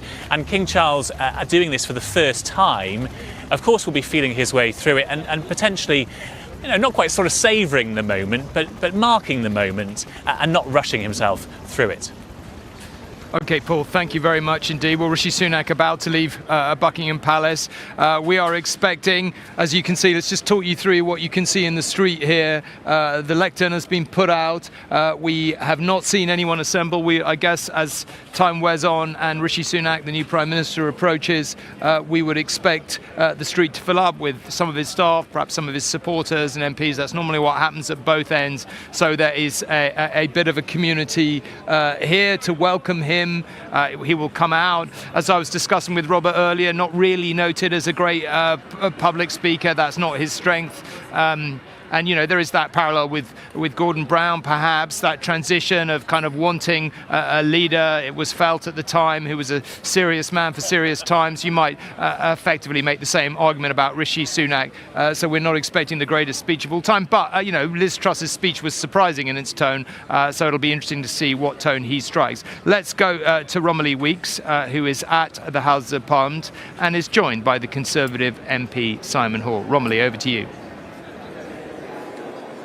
Yes, Tom, I'm here with Simon Hoare, who is a long-term supporter of Rishi Sunak through both leadership contests, not a late convert to the cause, and he's also chair of the Northern Ireland Select Committee. Mr. Hoare, we're waiting for Rishi Sunak to give his first speech as Prime Minister on the steps of Downing Street. He gave a very brief statement to camera yesterday. He needs to flesh out the vision a bit today, doesn't he? Yes, I mean, Rishi is somebody who always likes to do things properly, and it wouldn't have been sensible to have given a great long narrative before the King had asked him to form a government. So he's doing it absolutely in the right way, and I'm absolutely certain that his key message today will be a sober one. It will say it's the economy stupid. We've got to get the economy right. We've got to get sustainable growth into the economy. We have to ensure that markets are stable and calm. That delivers business confidence, and from business confidence delivers taxes, which then in turn deliver public services. So it's a pretty simple equation that he'll be working on, but it's a serious one, and that's what he's going to be attending to from the get-go. So quite a stark message to no more boosterism, no more sunlit uplands. We always aim for the sunlit uplands, but I think boosterism, cakeism, all those sorts of things, I think that had its day, and this is now a serious period of government, serious times requiring grown-ups to deal with serious messages in a proper grown-up way. I think that's what the country expects. I think we've had a bit of flippancy, if you will, over recent times. I think that's left quite a lot of the electorate pretty bewildered. It hasn't appeared to them to be the serious Tory party of pragmatic government that they were used to. And I think one of Rishi's key tasks now is to restore that reputation as quickly as we possibly can. So you think the grown-ups are back in charge, essentially? I do, and I think what he said right the way through all of this is this is not going to be a cabinet of rewarding his strongest allies and most active supporters, etc. It's going to be finding round pegs for round holes. Who's got the right talents? Who's got the right skills? Who can get on and show a programme of delivery and results which the electorate are looking for? And that, I think, is the sensible way of doing cabinet government. You think back to Mrs Thatcher. She had Peter Walker, Keith Joseph, Ken Clarke, Michael Heseltine, Norman Tebbit, Cecil Parkinson, a range of views. Everybody in all wings of the Tory party, something vested in the goodwill and success of the government, and I think that will translate into the reunification of the Conservative Party, which, alongside, I'd suggest, a sound economy is a basis for firm government. I think we have to stop you there because we're expecting Mr. Sunak's speech, but thank you very much. Round pegs for round holes. That's Simon Hoare's recipe for the Cabinet. OK, well, we expect to hear who's in the Cabinet this afternoon. Rishi Sunak is about to depart Buckingham Palace. He's going to come down the Mall, come into Downing Street for the first time as Prime Minister. He's going to address us standing at the lectern here. And then he will go in through that famous door and begin the work of government, including forming his cabinet. Paul, still at Buckingham Palace. We've been chatting all morning, but over to you. Yeah, Tom, no sign of Rishi Sunak just yet. Liz Truss's meeting lasted about half an hour, so if his lasts the same, then it might be another few minutes before he emerges. But let's bring in Anna Whitelock again now, royal historian, who's been talking me through this all morning. And there is no more important constitutional moment, really, is there, than a king appointing a new Prime Minister. This is the one thing that the Queen did, just 2 days before she passed away. It was the one responsibility that she didn't want to relinquish. Yeah, absolutely. I mean, this is the monarch's moment in our constitution when the monarchy and politics coincide. The monarch appoints the Prime Minister. And as you say, the Queen, over the last few years, Charles represented her, the Remembrance Service, even the state opening of Parliament. But the appointment of the Prime Minister was the one thing that she would not give up. And of course, arrangements then had to be changed. She was at Balmoral. There was initial talk that she would come down to London to accept the resignation of Boris Johnson and then make the appointment of Liz Truss. Clearly, as we now can imagine, she wasn't up to that.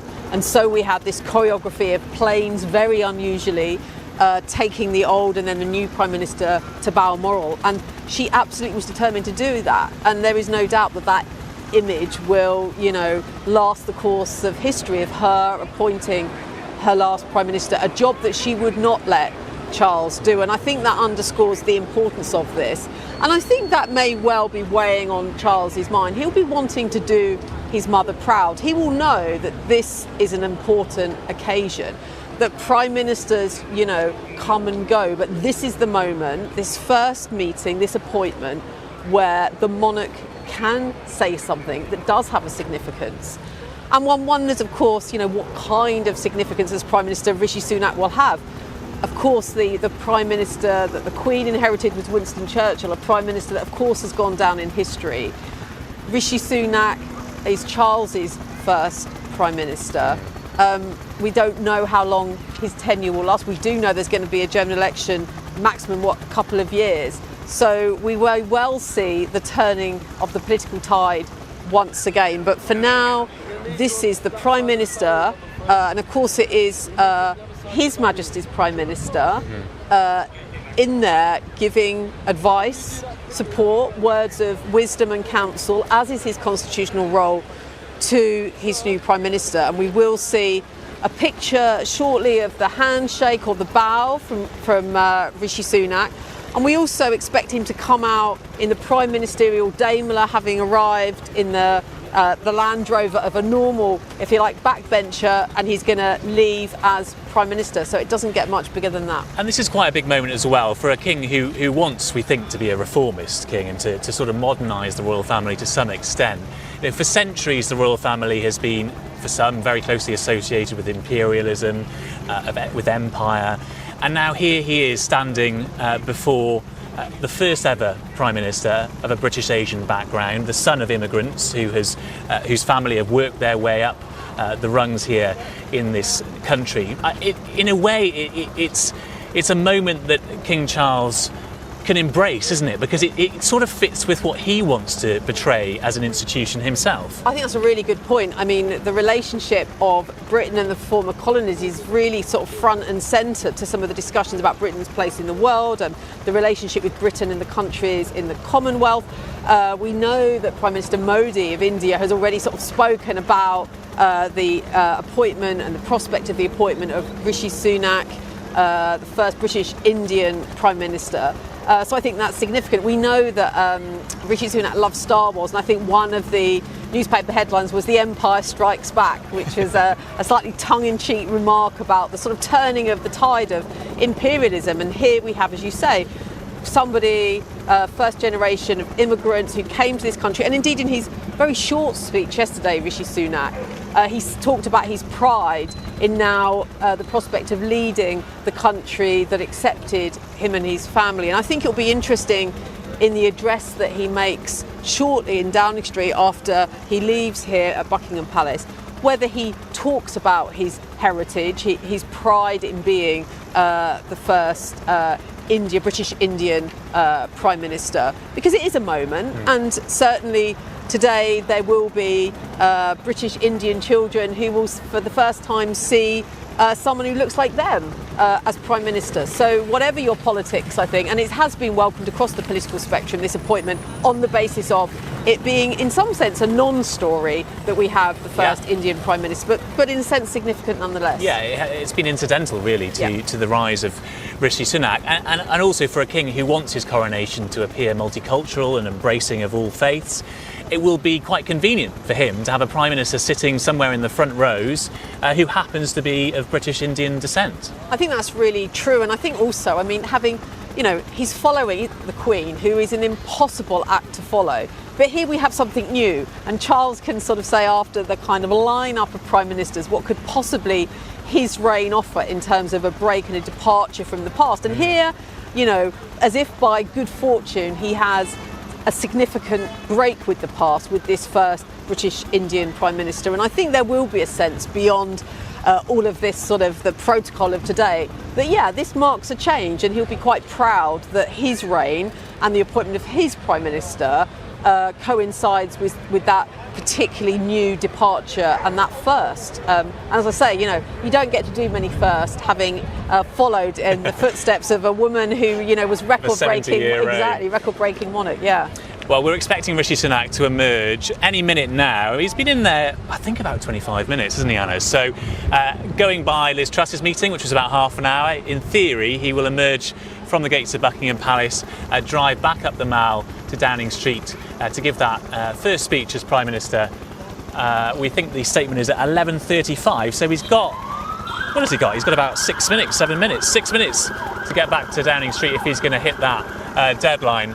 But let's hand back to Tom, who's awaiting that statement patiently in the street. Well, yes, we're watching the aerial view there as we await here in Downing Street the Prime Minister's return. Robert, I don't know if you could hear the conversation between Paul and Anna there, kind of really interesting on a whole bunch of levels. Now, I mean, I remember in the days when I was political editor, the amount of times we went to India and, British ministers desperate to drum up business with India, India, this massive democracy, this rapidly developing economy, we've long desired better trade relations and all the rest of it, better diplomatic relations. And of course, you sense that for a lot of Indians, our imperial past was a bit of a block. Our ministers often found things a little bit hard going there, I think it's fair to say. Does it make a difference having a Prime Minister from South Asian heritage, in terms of creating those kind of relationships, do you think? Yes, I do. I mean, you only have to look at Narendra Modi's tweet yesterday, Narendra Modi being the Prime Minister of India, a very powerful Prime Minister, welcoming... Okay, sorry, Robert, can I just interrupt you just for a second, because there it is, we've been sort of waiting for this. The first, carry on with the conversation if you like, because this is sort of referring to it, but there we have this kind of, big moment really. The King appointing his first Prime Minister. Liz Truss, of course, had already been appointed. Rishi Sunak, this man who only been an MP for 7 years. Now, we often talk about, politics in a way that some people would say doesn't make it very attractive as a career, but this is a man who's only been an MP for 7 years, and here he is in the most being welcomed by our new king into the most powerful office in the land. That in itself is incredible. Not everybody thinks that investment bankers and hedge fund sort of managers are the world's best people. There are a lot of people who are very critical of the operation of the city, but he was a very successful person of the city, and he chose politics as a vocation. Everybody says he's a talented man, and one of the things that we need in politics are people with talent, people prepared to commit to public service, and he has done that. And let's focus on this picture for a second. We have never seen a British Indian, a British Asian in Downing Street. This is history. The monarch shaking hands with a British Indian Prime Minister. A really important moment. We were talking earlier also about the importance of relations between Britain and India. India now one of the world's most it's a big economy. It's also a very influential nation now. If you look across the world at the nations that matter, America, China preeminently, but India also immensely influential, powerful nation. One of the things very striking is that both Boris Johnson and Liz Truss promised we would get a trade deal with India. The deadline was actually set of just a couple of days ago for that trade deal to be done, and it was missed. We haven't got that trade deal with India, so one of the things that's going to be quite interesting is whether Rishi Sunak's family connections with India will facilitate what would be, let's be absolutely clear, these trade deals are never worth that much money in the short term, but certainly in terms of symbolism, because it's a huge market in India, that would be a terribly important symbolic deal for the UK. But also, I guess the point about India, like a lot of people have found it bemusing and frankly greatly aggravating that India has taken such a neutral position on Ukraine. To pick one example of India, not necessarily. There it is, this massive country, a democratic country, unlike the other big developing economic superpower in Asia, China. A lot of people would like to see India step up a little stronger on the world stage and stand up for basic freedom, and it certainly hasn't done that in relation to Ukraine in a way a lot of people would like. Well, of course there's disappointment in that respect, but you have to put this into the context of the history of colonialism. And, I would also say that it is understandable that Indian politicians are sceptical about countries like the UK and the US, given their history in their country. Now, we are hoping that now that we have got a British Indian Prime Minister, that some of that mistrust will be dissipated, and I imagine it will be dissipated. But you cannot pretend that for Indian people, our history in that country, some of them have a positive view of Britain's relationship there, but colonialism is not regarded by millions of people across the world as Britain's finest hour. No, absolutely not. And of course, it's been a massive, that's been an undercurrent of every single visit by a British kind of minister or certainly Prime Minister to India. So we're looking at that picture once again. We've actually had a few stills by my calculation. The new king certainly appearing in cheery mood. He's making history here today, as is the Prime Minister himself. Robert and I were just discussing there his remarkably swift route. Now, maybe there will be people watching this who find that empowering. Lots of people, it's fair to say, do come into politics, sit on the backbenches for a long time, and find it very, very frustrating. There are others who achieve great power and influence, and we often... People forget, Blair was a young Prime Minister. He was only a year older at 43, but he got into Parliament in 83, and he was on the backbenches for 15 years. This guy's hardly been on the backbenches. It's an incredible rise, isn't it, really? 7 years is extraordinary. It's an astonishing rise. And, one of the things that people don't really talk about now is that he wouldn't really be here today if he hadn't been promoted by a character many people in the Tory party hate, a chap called Dominic Cummings. It was Dominic Cummings who, in a sense, sponsored Rishi Sunak's rise, and it was Dominic Cummings who basically got rid of the bloke I interviewed last night on my show, Sajid Javid, and installed him as Chancellor. And if that hadn't happened, there's no question Rishi Sunak would not be going into Downing Street today. Well, there we are. Dominic Cummings has influenced politics in all kind of ways. Yeah. But I'd rather forgotten that. Certainly true. Well, it's a bit like Michael Howard, essentially, when he was leader of the Tory party, gave George Osborne and David Cameron that incredibly accelerated promotion that really allowed them to take over the party when... at the, whenever it was, blimmin' hell, 2005, at that point when Michael Howard stood down and they took over. But, again, we're talking meteoric rise. Who first appointed Sunak to the government? That would have been Johnson. Johnson, yeah. Well, no, look, he had a very junior post. Under Theresa May. I remember when I first launched my show, when Downing Street would ring up and say, would you interview Rishi Sunak, we go, oh God, another junior minister. We did interview. we did. I'm sure you weren't that ungracious, Robert. What do you mean? We did interview. Yeah. Little did we know at that point that was a relationship worth nurturing. I wish I'd had those powers of Well, it's a bit understated in our trade, isn't it? Sometimes when you're covering politics, you have to invest in developing relationships with people early, because obviously they're keener to talk to you. Not all of them make the grade. No. Well, that's one doesn't like to be cynical about these things. No, so it is, and so the really interesting question, given that he has not served a long apprenticeship, is actually how he will perform when he gets in there. I mean, Treasury, Chancellor is a tough job, and it was a particularly tough job during COVID when we were facing desperate crisis. Actually, one of the things which is really remarkable is, of course, he was responsible for one of the most, at the time, popular policies that anybody can identify, which was the furlough scheme, which prevented millions of people from being made redundant, very expensive. We did a thing on my show last night where we looked at the words that people associate with Rishi Sunak. Nobody says furlough anymore. People have forgotten this incredibly quickly. The words they associated with him are things like rich, for example. But it is striking to me that he did do some big things at the Treasury which people haven't particularly remembered. But I think the other point I wanted to make is this, okay?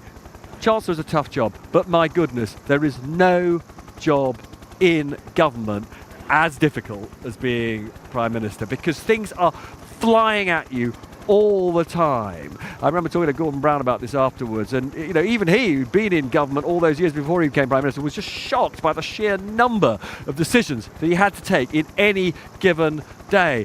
And then, of course, there is the tremendous stress of, for the first time, being told all the secrets of our security services, many of which are really scary. Right? So you have this huge burden of responsibility on your shoulders. And frankly, different individuals, when they get there, respond better and respond worse. And so we won't really be able to get the measure of Rishi Sunak for a few weeks and months. So he's got to go in there, he's got to pick his cabinet today, he's got to sit down with his new Chancellor, we assume will probably be Jeremy Hunt, but who knows, and work through the kind of fiscal statement, double check the figures, work out exactly what they're going to do. He's got to appoint everyone else, he's got to deal with big issues like migration, then he's got to sit down with the national security people and get briefings on goodness knows what about Ukraine and, exactly what the Russians are going to do. I mean, as you say, this is a daunting, one might argue, slightly terrifying in-tray.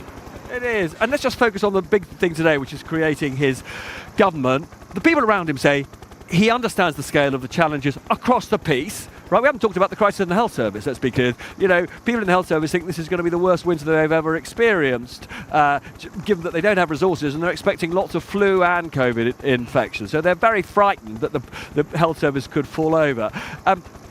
Problems across the piece.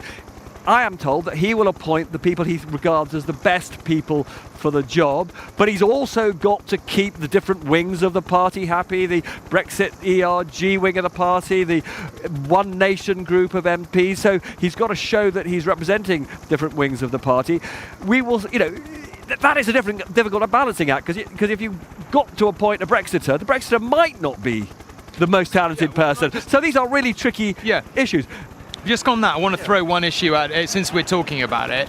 Like, there are various people who've made an argument. You want to supercharge growth, you want to deal with the problems in the NHS, you want to solve a whole bunch of other problems, including perhaps helping keep inflation down. You increase immigration. Now, lots of people who may be watching this say, I don't want to increase immigration, but there are plenty of people, economists and so on, who make that argument.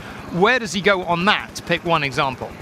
So he is going to face desperate conflict. I mean, we saw the sacking of Suella Braverman last week for a security breach, but we also know that when she was being sacked, she was also saying to Liz Truss, by the way, you want to increase immigration, particularly of higher skilled people, you will breach the manifesto, I'm not having any of it. It's a really emotional argument within the Tory party. My gut instinct is, because he's a pragmatist and he knows we've got to get the growth rate up, he will try and get more people to fill those important high-skill jobs. But it's not a slam dunk, because one of the things we saw over the summer when he was campaigning against Liz Truss, he did, because he was desperate to win the election then, he tilted to the right in a number of different ways. So let's see how much he can impose his pragmatism on a party that is increasingly ideological. But as I say, the big thing is this. He will appoint a different kind of cabinet. Liz Truss only appointed loyalists. That was a disaster for her, because it meant that all her critics were outside the government and they thought they had free rein to criticise her. And it turned out, frankly, it made her, when she made mistakes, she got no sympathy for her own party. It's one of the reasons she got turfed out so quickly. I mean, one of the things that Boris Johnson's one of his closest advisors said to me early on is that he said to Boris Johnson, well, it's great, you've won this huge majority, you can appoint the most talented people.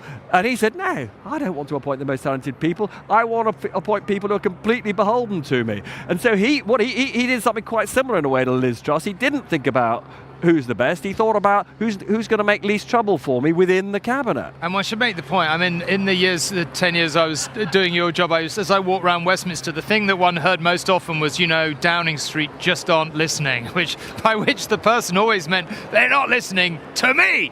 And I just thought, you just kind of think you've got to fill all these cabinet posts. For every person who gets it, somebody has been disappointed. Here we are. Here's the new Prime Minister leaving Buckingham Palace. He's been in there. Paul, I don't know if if I can talk to you, but this is 40 minutes, longer than we thought, chatting as people as he leaves there, and preparing to get in asking a question. I don't know what he's asking, but he's about to get in the car and begin his journey back here to begin the very serious, very tough, very challenging work of government. Paul, rather longer than we expected for that meeting. Yeah, significantly longer than we've seen actually when this has happened previously under the reign of Queen Elizabeth II. Rishi Sunak now just getting in the car as Prime Minister. These are the first pictures that we have of Rishi Sunak as Prime Minister, save for that still photograph that we had earlier of him greeting King Charles. So he makes his way now to Downing Street. I was bringing in Anna Whitelock again, royal historian, who's with me here. Quite a long meeting, about 40 minutes, which suggests that maybe we were right earlier when we were speculating that King Charles is going to be a very interested monarch, that maybe he wanted to hear from Rishi Sunak what the new Prime Minister's plans were. Yeah, I mean, I've been here for quite a few of these occasions over the years, and that was quite a long meeting. It was a meeting more than simply the formality of a kissing of hands and an appointment. So, yeah, he's about to depart now. I think there was clearly some things were said to each other, and as you say, there was obviously a meaningful exchange, some 40 minutes, which I think at the very least shows, yes, Charles as a interested king wanting to advise and support perhaps the new Prime Minister as he takes up his position. And here comes his car, Anna, through the gates of Buckingham Palace now. He'll make his way around the Queen Victoria Memorial and then head up the Mall, of course, just a stone's throw really here from Downing Street. Won't be a long journey at all, though he is behind schedule, isn't he? I mean, royal events normally run to the second, and this one has overrun significantly today. Yeah, the King has kept him, detained him, so yeah, he will now be hastily trying to remember his speech, I'm sure, as he goes down the mile. But another sign that the King was obviously very interested in what Rishi Sunak Absolutely. had to say, given that the meeting overran by about 8 minutes. I think we're going to hand back to Tom now, because we can just see the back end of Rishi Sunak's car heading to Downing Street to make his first statement, Tom, as our Prime Minister. Well, Paul, thank you very much indeed. The car is now headed to Downing Street. Not long till he will be here and we will get a sense. You think back of first prime ministerial addresses we've known and loved over the years. Very, very different in tone, often really trying to capture a sense of what they think their administration will be about, the challenges, the mark they want to make on history.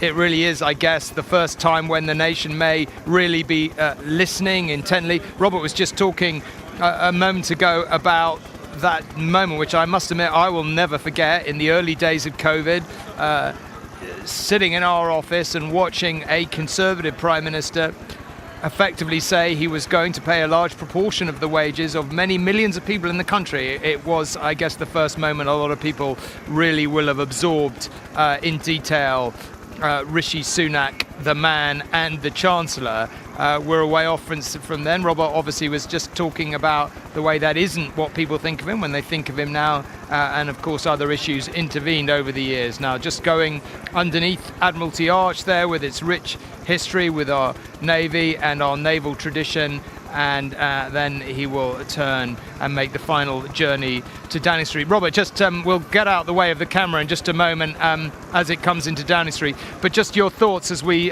prepare for this speech. Any hints as to what kind of tone you think he'll take?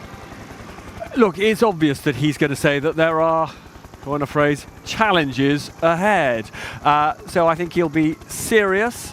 It'll be interesting to see whether he allows himself to say anything vaguely optimistic, because I think what he needs to do, because there are going to be some very painful announcements that he's about to make, is he needs to prepare us for tax rises and spending cuts. So I suspect there will be, quite a lot about the gravity of the mess that we are in.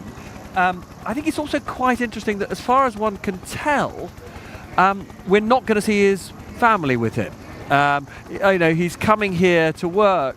The woman who is driving with him is not Akshata, his wife, it's his principal private secretary.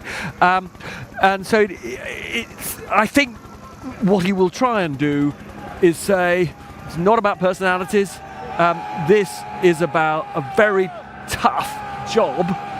And I assume he'll be saying, words to the effect of he'll be working round the clock to sort out this economic mess. Well, here it is. Here is the Prime Ministerial convoy sweeping into Downing Street, as you can see there in your pictures. Robert just talking about the Prime Minister, Rishi Sunak, there, probably adopting a very workmanlike tone here, given the gravity of the challenges that face him, the scale of the issues he's going to have to deal with. And rarely has a Prime Minister had so much on his plate. So here we are. Let's just watch now as Rishi Sunak walks up Downing Street.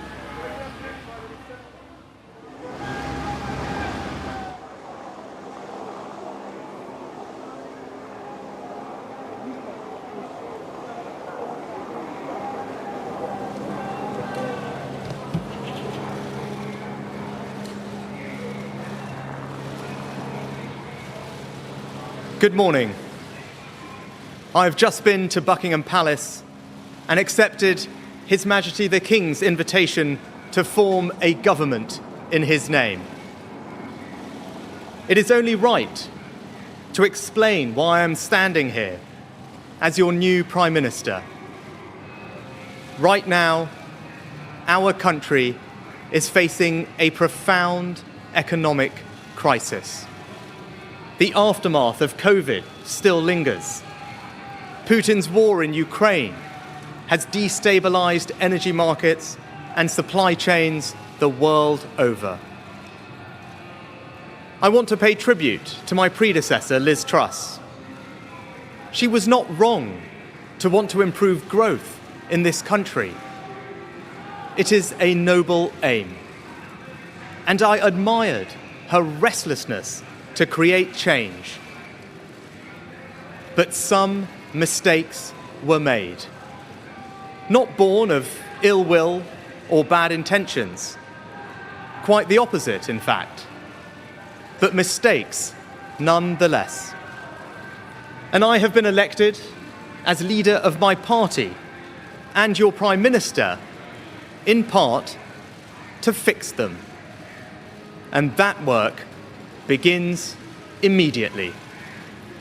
I will place economic stability and confidence at the heart of this government's agenda. This will mean difficult decisions to come. But you saw me during COVID doing everything I could to protect people and businesses with schemes like furlough. There are always limits, more so now than ever. But I promise you this: I will bring that same compassion to the challenges we face today.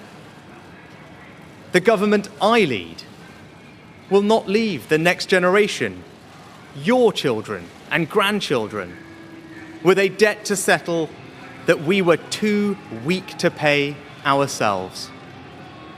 I will unite our country, not with words, but with action.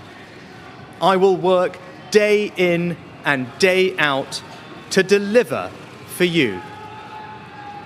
This government will have integrity, professionalism, and accountability at every level.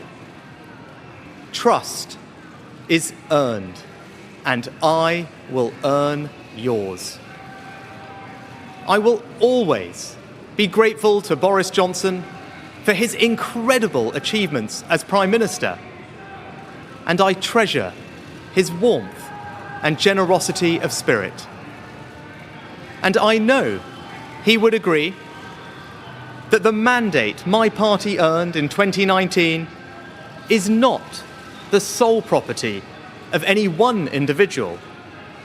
It is a mandate that belongs to and unites all of us. And the heart of that mandate is our manifesto.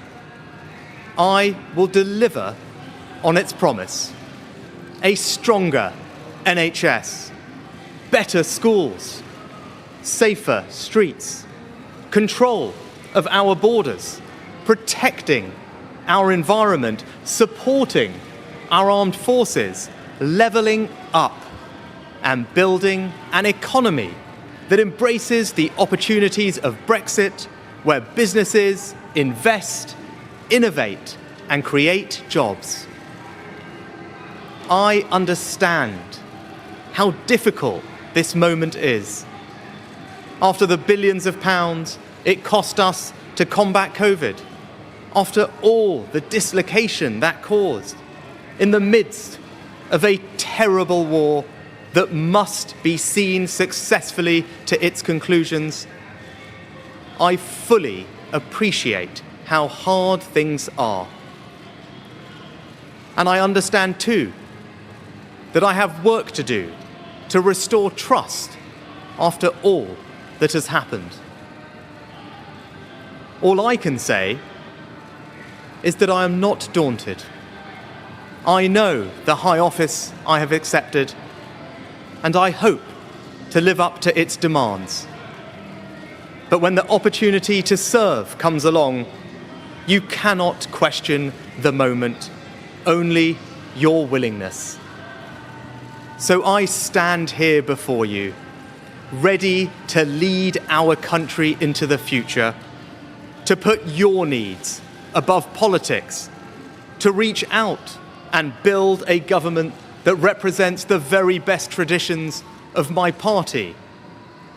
Together, we can achieve incredible things. We will create a future worthy of the sacrifices so many have made, and fill tomorrow and every day thereafter with hope. Thank you.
Well, there we have it. Rishi Sunak walks in through the door of number 10, and you can probably just about still hear him being clapped as the door is closed behind him to begin with his work as Prime Minister, as Robert and I wander back into frame here. So many fascinating things about that. I don't know where to start. I mean, like, number one, I mean, just make a note. Nobody here in the street at all to welcome him. No office staff, no number 10 staff, no supporters. He doesn't want to do jubilation. It was very interesting. He No, wants it's to say, I'm getting on with the job. One man walking up a street on his own. You're right. He has got supporters, but he decided he didn't want to do any of that triumphalist stuff. And I thought, the most important things I felt he said was, right now our country is facing a profound economic crisis. He's not understating the magnitude of the problems he faces. He says difficult decisions to come. We've been talking about those. Spending cuts, tax rises, which we're going to hear about in only just a few days. And then I thought a very important phrase. I have work to do to restore trust after all that has happened. So, I mean, he's talking about the damage that has been done to the reputation of this Conservative government. First of all, by what many people saw as Boris Johnson's approach, that he was not honest enough, particularly about those parties in Downing Street, but across the piece, a whole series of occasions where people felt they just could not trust Boris Johnson. And then that shambolic mini-budget, which has made the economic crisis that he referred to worse than it needed to be. So that was all about, we were talking about this just before he arrived, and we were talking about how, he just wants to get on with the job. Yeah, I mean, that was not Flash, just Gordon to me all over again. It was the kind of, this is a guy, it's a serious guy for serious times walking in. I mean, I thought really interesting, you said that when you were doing that discussion on your show, no one mentioned furlough. Interesting that he referenced furlough there, I thought. Well, and because he also is worried that people felt under Liz Truss that the party had forgotten about compassion. Yeah, and he referenced compassion quite a few times, didn't he? And made a point, I'm here for you, I will be helping you. And so, I mean, that was a base he particularly seemed keen to hit as well. So there were two other things which were also very significant. One was he said he would deliver that manifesto from 2019, the one that Boris Johnson sold to the nation, but he said he was fully committed to it in a way that we didn't really hear that often from Liz Truss. She was, her plan to, accelerate growth would have involved quite a lot of breaches of the manifesto.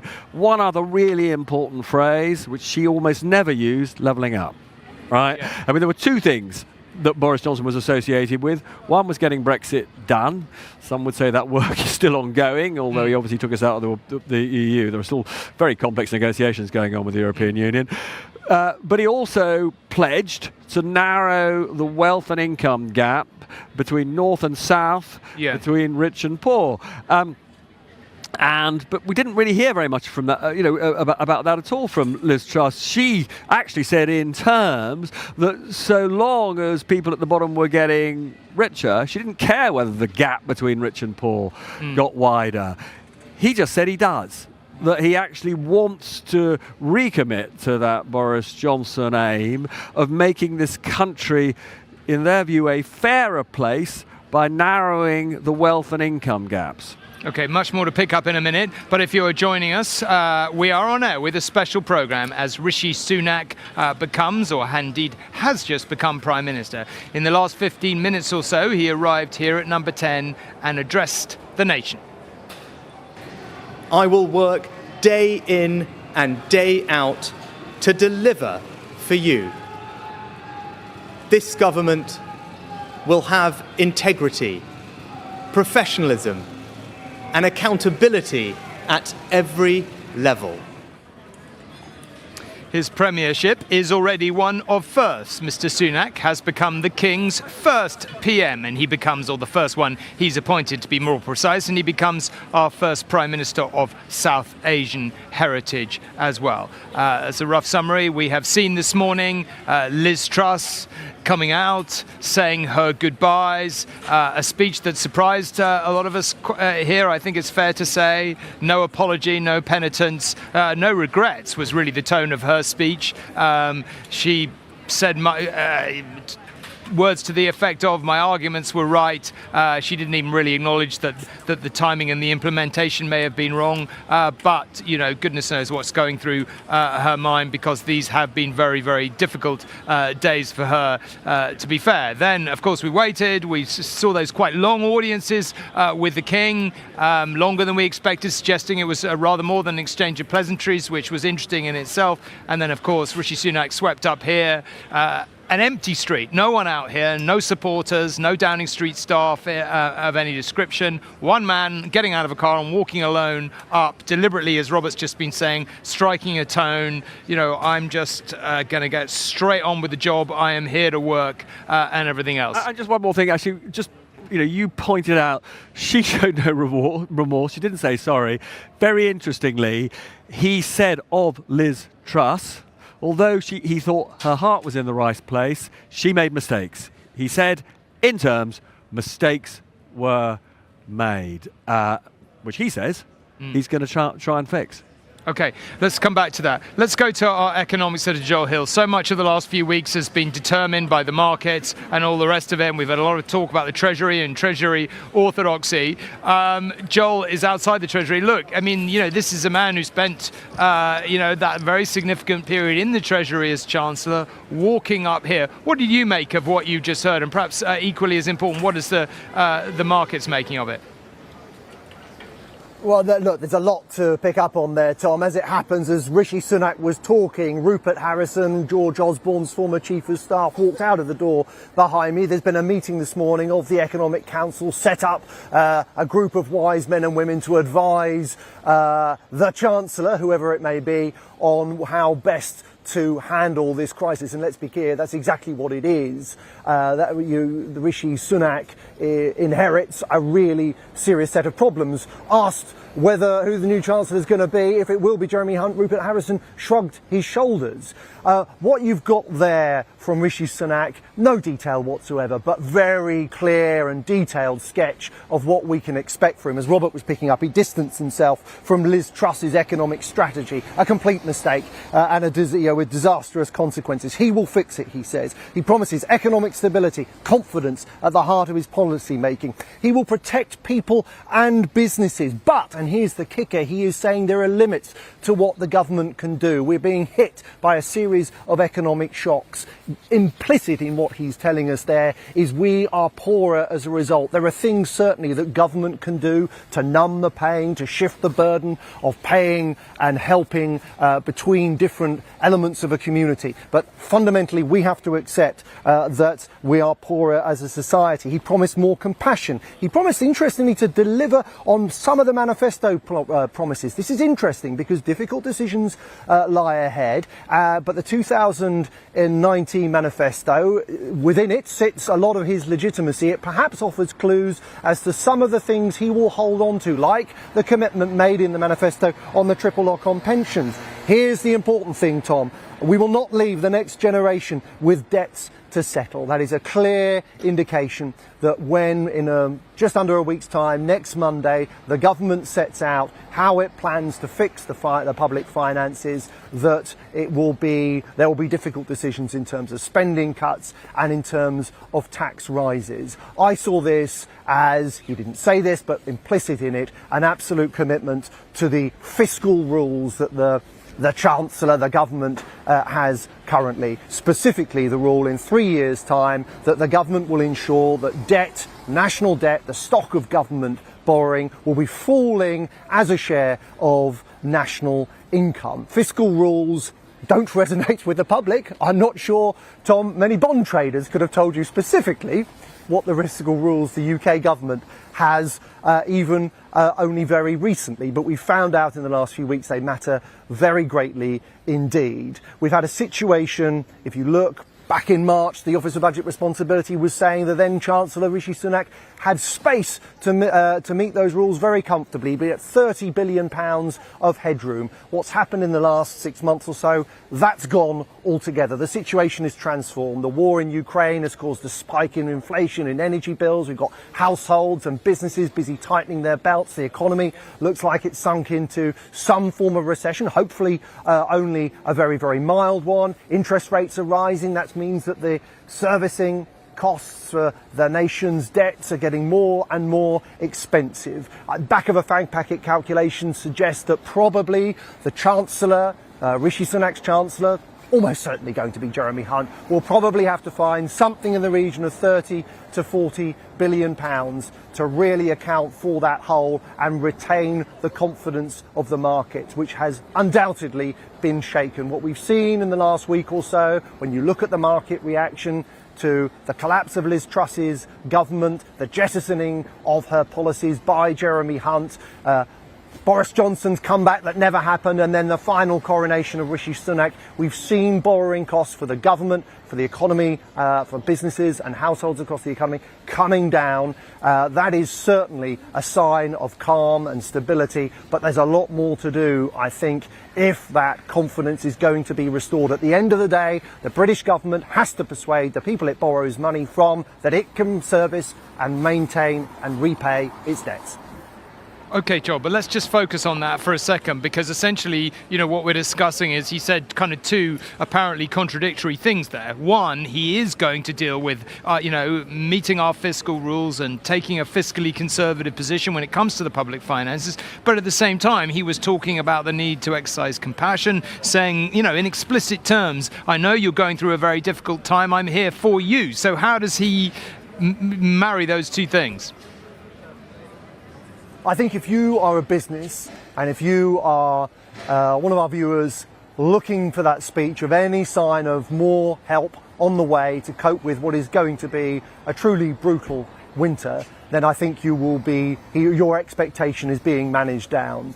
There is a limit, that is what Rishi Sunak was saying, to what the government can do. There is a clear need to protect people and the most vulnerable in society, but the government cannot continue writing cheques. It cannot take away all of the pain. I think the coherence to this is that he's clearly indicating that the government will be in a position to help out and to support where necessary, and he's making points there, Tom, about the medium to long term, about where he's going to go for growth, but he's clearly indicating that there is a limit to what the government can do. Okay, Joel, thank you very much indeed. Well, let's go back to Paul at Buckingham Palace, because as we've been discussing, Paul, it was pretty obvious that was more than an exchange of pleasantries. You can only interpret a 40-minute audience as the new king and the new prime minister potentially getting into the weeds a bit. I think that's right, Tom, and of course it's not the King's role to sort of interfere in politics, but he's perfectly within his rights to have an interest in the politics of the new Prime Minister, and I think that is certainly apparent from the length of that meeting. 40 minutes is a long time for one of these meetings to take place. The Queen used to get through them in about sort of 15, 20 minutes typically, so it would suggest that King Charles was probing Rishi Sunak on what he's going to do around the cost of living crisis. This is something that King Charles has has expressed an interest in before, around younger people, around marginalised communities. The environment might have been something else that came up, given that Rishi Sunak is now going to have to juggle trying to reach net zero with also balancing the books, and there are costs involved in bringing down our carbon emissions. So I'd imagine that there were some fairly probing conversations going on. Also, of course, a fairly cordial, I would imagine, welcome to the new Prime Minister from a king who has championed multiculturalism, who has championed a multi-faith society, and now is there sitting before the first British Asian Prime Minister in our history. So the two of them have a shared interest in taking that modern image of our country forward. Just picking up on Rishi Sunak's speech as well, Tom, just to chip in one extra thing here. From my perspective, I thought it was interesting, of course, to hear what Rishi Sunak wants to do around the economy, but also what he wants to do around the character of his administration. And after all the reporting that we did on Partygate, it seemed that Rishi Sunak was trying to draw a line under that scandal, which isn't a simple affair for him, because he was implicated to some degree in Partygate. Both he and Boris Johnson both received a fine for the same event, that birthday party in the cabinet office, in the cabinet room rather, in number 10. But there was quite a different response to Partygate from both of those two men. While Boris Johnson's camp at the time sort of denied that anything had happened, tried to cover it up, tried to diminish the severity of the rule breaking. In private, Rishi Sunak's camp at the time were quite mortified, actually, that he had been drawn into that scandal, partly out of political interest, I'm sure. He wanted to have a career ahead of him, but also I think out of a genuine difference in the character of those two men. And I just heard, Rishi Sunak saying loud and clear there in his speech, this government will have integrity, professionalism and accountability at every level. Trust is earned and I will earn yours. And that is going to be a challenge in the months ahead, because we're going to have this Privileges Committee inquiry into Partygate and whether Boris Johnson misled MPs. That will rake back over much of the same ground. And I just thought Rishi Sunak couldn't have been clearer, to be fair to him, that he does want to draw a line under that. And it'll be a big test of him now, because governments are always plagued by scandals, no matter what political party is in power. Something always crops up. A big test of his first speech will be whether he sticks to that promise to bring integrity and trust back into the political domain. OK, Paul, rarely was truer words spoken. All administrations do end up being mired in scandal at one point or another. But let's just work out what Tory MPs made of that speech. Our political correspondent, Romilly Weeks, is in the Houses of Parliament with Conservative MPs Maria Caulfield and Laura Trott. Romilly, back to you. Yes, and I was watching the speech with both Maria Caulfield and Laura Trott to get their instant reaction. It seemed to me, Laura, if I can start with you, that a lot of the thrust of that speech was preparing the country for some pretty tough times ahead. I think that's absolutely right. We are in a time of real economic and political difficulties. But I think what we saw today from the speech is that our Prime Minister, Rishi Sunak, is the right person to deal with that. And he will do it in a way which takes everyone with him and will protect the most vulnerable. Did you think it was important, Maria, something my colleague Paul was just picking up on, that he talked about the character of the government that he wants to lead? He talked about integrity and professionalism.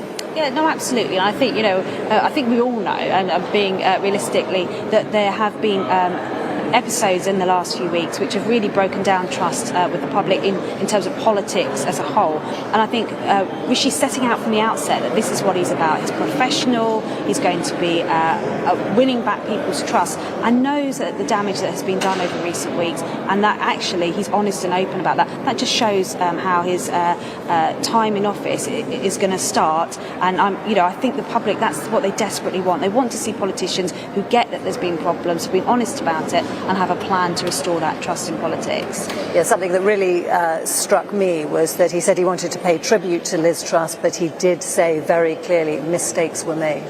Yeah, absolutely. I think we all acknowledge that.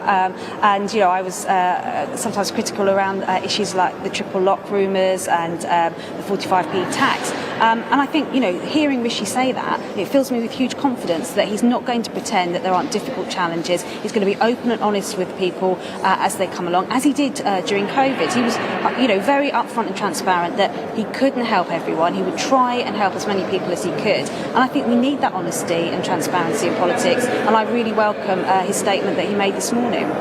Laura, what did you make of what he had to say about Boris Johnson?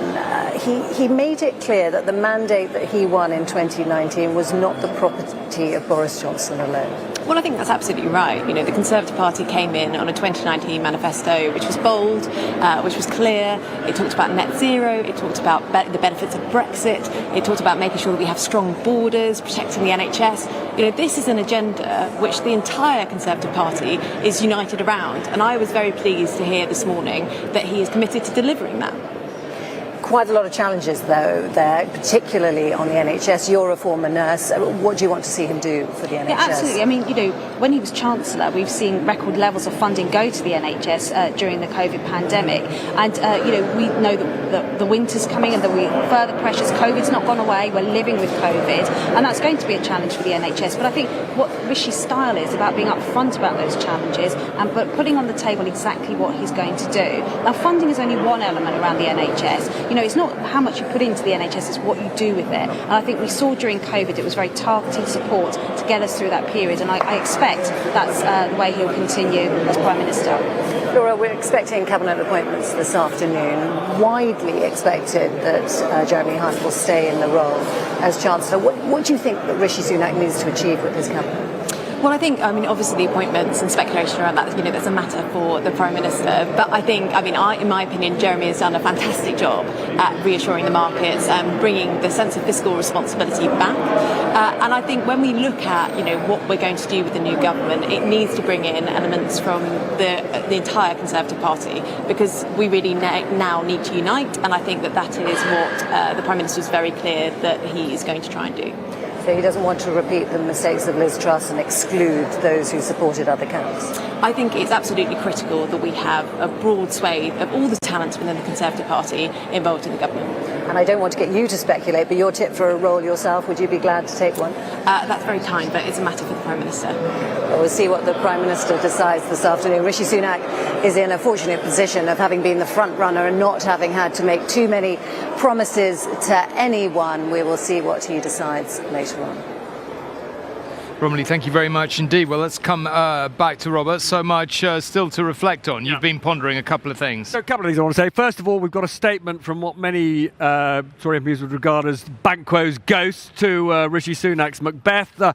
Boris Johnson, who, as I say, many Tory MPs are still angry that they think Rishi Sunak ended his time as Prime Minister. But Boris Johnson, they would say magnanimously, says congratulations to Rishi Sunak on a historic day. This is the moment for every Conservative to give our new PM their full and wholehearted support. So he's saying rally round Rishi Sunak. Some of Boris Johnson's close allies think that he still believes he can be Prime Minister before the next election, that Rishi Sunak never say never. will somehow fail. We've stopped ruling things out. Will then call him back, but who knows? Yeah. But I thought the point that was very interesting to reflect on in Rishi Sunak's statement was he was really negative about the outlook. He said it was an economic crisis and really difficult, terrible decisions have got to be taken now.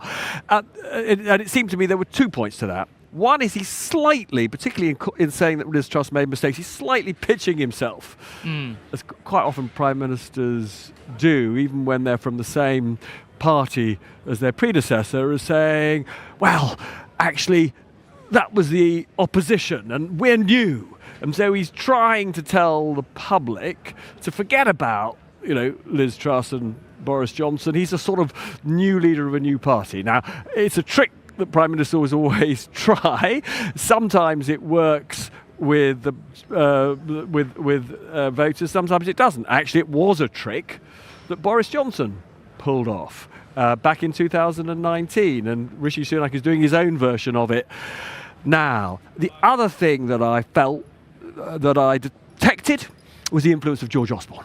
I'm certain. Surely not. I'm certain. Who could have imagined that George Osborne gives advice to Rishi Sunak, and you were around in 2010 George Osborne and David Cameron made a point of, some would say, exaggerating the nature of the crisis, because that made it easier to do much of what they wanted to do. And actually, looking back on that period, the focus on these tough decisions, some would say, was what was responsible for them winning an election in 2015 that nobody expected, or very few people, should I say, expected them to win. So I think... Not sure they expected to win. It's one of the reasons why they made that promise on the referendum. Even so, that felt like a sort of Cameron... That felt quite Cameron Osborne playbook to me. OK. Interesting, a point to be continued. Well, Ellie Pitt is in Birmingham, speaking to many of those feeling the squeeze. And, you know, we've talked throughout this programme, figures on inflation from the ONS today, absolutely horrifying. The new Prime Minister fairly squarely, as Robert was just saying the crisis as he views it is very serious, exaggerating or not, we can debate, but certainly he does view the crisis as very serious, preparing us for some very difficult decisions. Ellie, what was the reaction of the people you're with? Well, Tom, lunchtime trade in Myers Cafe in Northfield Market in Birmingham is picking up. People are coming in for their lunches. And, of course, that's how the owners of Myers Cafe want things to stay as we head into what we know are going to be tricky times for people's personal finances. Gabriella runs the cafe here. And how are you feeling about the fact that Rishi Sunak's now in charge? Honestly, I'm feeling hopeful. I think after all that twisting and turning, now we can see a light. I think he's really clever and he helped us through the pandemic. So I believe that he can do it again. I honestly believe that. And so we've got sort of tough economic times, financial times coming our way. How are you feeling about that? And what is it about Rishi that you think can help us through that? It's all so uncertain. And we don't know what's going to happen. All the businesses, I think, they are in danger. And he's always so composed. He's got ideas, yeah. And if he's done it once, he can do it again. What difference did Rishi Sunak's policies during COVID make to your business? It helped us stay open.